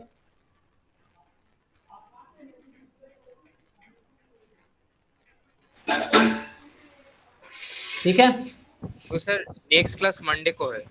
हाँ, अभी अब मंडे से मतलब प्रोबेबिलिटी स्टार्ट करूँगा, पढ़ाना शुरू करूँगा। आज ऐसे ही जनरल डिस्कशन था, तुम लोगों को क्या कुछ है ना, बस पहले पढ़ाने से पहले थोड़ा है कि क्या चल रहा है, क्या जानकारी और चाहिए तुम्हें एग्जाम से रिलेटेड, या कोर्स से रिलेटेड, या कोचिंग से रिलेटेड, या मुझसे रिलेटेड है, या तुम अपने से रिलेटेड।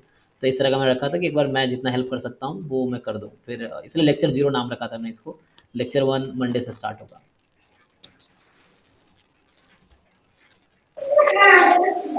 सर आप ब्लैक बोर्ड में नहीं पढ़ाते हो क्या? एक्चुअली मैं इस पे ही कंफर्टेबल हूँ, लेकिन देखता हूँ अगर ज़रूरत पड़ेगी तो वो भी कर सकते हैं, रूम में लगवा सकते हैं। देखते हैं अगर तुम लोग इस पे बेटर लगेगा, क्योंकि इसमें भी प्रॉब्लम नहीं होगी, लाइक वीडियो चल रहा है देखते हैं। लेकिन अगर इसमें तुम्हें लगता है कि नॉट कंफर्टेबल, देन हम बोर्ड पे ही पढ़ा सकते हैं।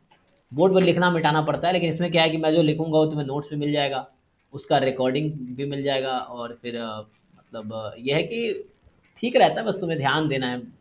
ऑनलाइन में तो कोई ज़्यादा फर्क नहीं पड़ता, मैं बोर्ड पे लिख रहा हूँ या स्क्रीन पे लिख रहा हूँ, सेम बात ही है। लेकिन हाँ, वो बेटर रहता है बोर्ड पे, जैसे हम लोग बचपन से पढ़ते आए हैं, तब एक हैबिट रहता है, तो वो शशि सर का एक प्लस पॉइंट है, तो बोर्ड पे पढ़ाते हैं तो। हम लोग के लिए थोड़ा मेहनत कर दीजिए सर। मतलब थोड़ा सा क्यों, पूरा करेंगे। हाँ सर, बोर्ड पे अच्छा होता है, क्लियर सारा चीज दिखता है। अच्छा ऐसा है क्या, सर बोर्ड का जुगाड़ करते हैं, कोई दिक्कत नहीं है, हो जाएगा, बोर्ड लगवाते हैं। ऐसे जिन लोगों ने वीडियोस देखे होंगे, मैं वैसे पढ़ाता हूँ लिख के ज़्यादातर, तो देखते हैं, ठीक है बोर्ड लगा देंगे, कोई दिक्कत नहीं। बोर्ड ऐसे शायद हो सकता है बेटर हो, यस ठीक है, बोर्ड का जुगाड़ करते हैं सर बोर्ड ही लगा दीजिए, अच्छा रहेगा वो। ठीक है, तो मैं बोर्ड का अरेंजमेंट करता हूँ, फिर हो जाएगा, रूम में स्पेस तो है, यही पीछे बोर्ड लगा देंगे और क्या। ठीक है, फिर बोर्ड का व्यवस्था करते हैं, बोर्ड करेंगे नेक्स्ट टाइम से, बोर्ड पे करते हैं। पहले एक क्लास ऐसे ही पढ़ाइए ना, हो सकता है इंटेंशन चेंज हो जाए आपका। ठीक है ठीक है, देखते हैं। हाँ ठीक है, दोनों रहेगा, देख लेते हैं। इससे भी जैसे मैं ऐसे बैठ के स्क्रीन पे शेयर करके पढ़ाऊंगा, एक वो जैसा अभी तुम देख रहे हो ना, ऐसे लिख के इस बार इस पे पढ़ाऊंगा, तो ये इसका पीडीएफ भी मिल जाएगा तुम्हें, जो भी मैं लिख रहा हूँ ना, इसका पीडीएफ मैं ग्रुप में भेज दूंगा, जो लोग सही रहेगा। इस तरह का है, तो ऐसा ही है बोर्ड, इसको भी तुम समझ सकते हो। लेकिन हम लोग थोड़े ट्रेडिशनल सिस्टम में रहे स्टार्टिंग से, तो वैसे पढ़े हैं, तो वो चीज़ ऑनलाइन क्लास करते तो अब तो हैबिट हो गया, मतलब ऐसे। हाँ, मुझे भी हैबिट हो गया है, अच्छा है, चलो कम से कम हमारा भी सही चल रहा है, बच्चों का भी हेल्प हो रहा है, हमारा भी हेल्प हो रहा है, तो अच्छा है।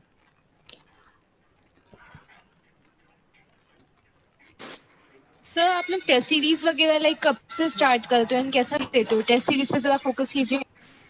हाँ, टेस्ट सीरीज हमारा जब कोर्स खत्म हो जाएगा तो स्टार्ट होगा, लाइक 15 सितंबर से। तो उसमें क्या है कि हम लोग पहले चैप्टर वाइज टेस्ट लेते हैं, बिल्कुल जैसे जैम में तुम ऑनलाइन एग्जाम देते हो ना, वैसे ही बिल्कुल फील आएगा तुम्हें। हम लोग ऑनलाइन वैसे ही एग्जाम लेते हैं जैसे जैम का होता है, और उसके बाद लास्ट टाइम हमारा टेस्ट सीरीज बहुत अच्छा था पिछले सेशन में, मतलब उसका लेवल वो क्वेश्चन भी जैम से अच्छा लेवल का, जैम से भी डिफिकल्ट क्वेश्चन होंगे, ताकि तुम जब जैम में एग्जाम दोगे तुम्हें ईजी फील होगा जैम के क्वेश्चन, इस तरह से। तो मतलब और ईयर वाइज भी होता है, चैप्टर वाइज भी होता है। पहले चैप्टर मैंने कहा कम से कम 60 टेस्ट होंगे कोर्स खत्म होने के बाद टेस्ट सीरीज में, एक्सेप्ट प्रीवियस ईयर को छोड़ के।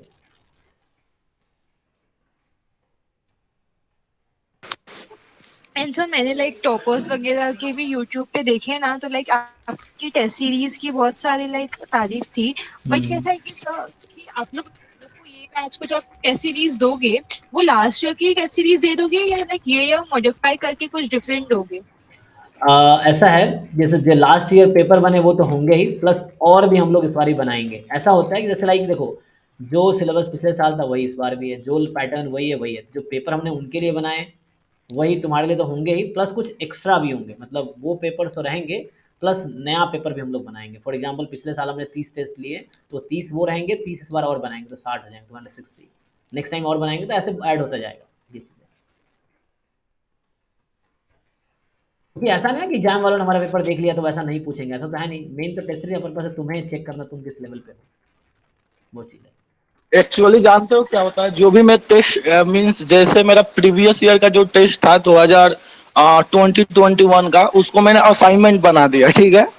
तो इस बार का जो टेस्ट था ना, उसको मैं असाइनमेंट बना रहा हूँ, तो ऑब्वियस सी बात है कि जो भी क्वेश्चंस आएंगे वो न्यू रहेंगे, क्योंकि जो भी कंटेंट आता है, जो भी मेरे पास क्वेश्चंस, मैं न्यू क्वेश्चंस बनाता हूँ या इधर उधर से जो भी मैं कलेक्ट करता हूँ, उसको नेक्स्ट सेक्शन के लिए मैं असाइनमेंट बना देता हूँ। अभी मैं जितने भी टेस्ट ले चुका हूँ, जैसे अभी मैं 1 वेरिएबल कैलकुलस पढ़ा रहा हूँ, तो मैं उसको असाइनमेंट बना दिया या अभी क्लास टेस्ट ले लिया।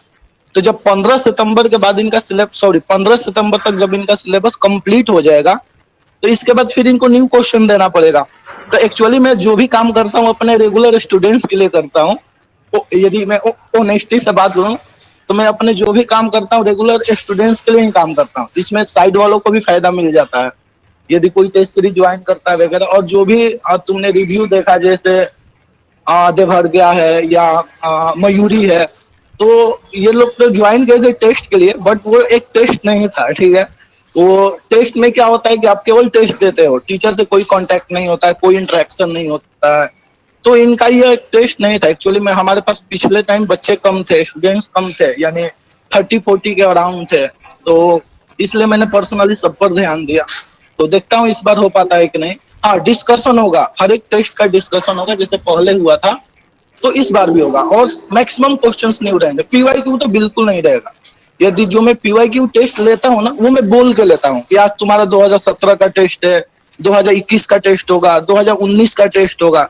जो मेरा टेस्ट पेपर होगा, जो मेरा मॉक टेस्ट होगा मेरा सुप्रीमम क्लासेस का, उसमें तुम्हें एक भी पीवाईक्यू नहीं मिलेगा, ठीक है ना। तुम ढूंढते रह जाओगे, नहीं मिलेगा। क्योंकि जब मैं पीवाईक्यू साइज से ले रहा हूँ ईयर वाइज, तो उसमें उस क्वेश्चन को उसमें डालने की जरूरत मीन्स उसकी कोई जरूरत ही नहीं है, ठीक है ना। आप इसके लिए निश्चिंत रहो। और आपको तो न्यू क्वेश्चन से मतलब है, आप जब भी आओगे मेरे पास आपको हमेशा न्यू क्वेश्चन ही मिलेगा, ठीक है। आप अभी आओ या 15 सितंबर के बाद आओ, क्योंकि मेरे पास क्वेश्चंस बहुत है। मैं ही क्वेश्चन हूँ, ठीक है, क्योंकि क्वेश्चन मैं बनाता हूँ, वो मेरी हैबिट है बनाने की हमेशा। तो वो तो आपको हमेशा आपको हमेशा न्यू क्वेश्चंस मिलेंगे।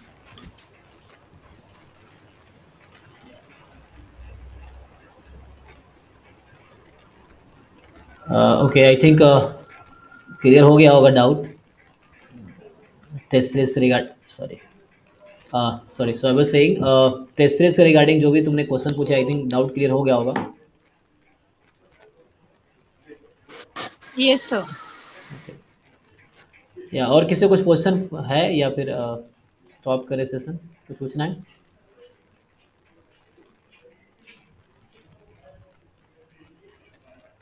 सो इट इज़ अबाउट टू, है ना, 2 आवर्स का हमने रखा था। तो नेक्स्ट टाइम से मैं अपना ऑलरेडी पढ़ाना स्टार्ट करूँगा। सो आई विल स्टार्टिंग, है ना, जस्ट सिलेबस के पार्ट से, सो स्टार्टिंग से पढ़ाऊँगा।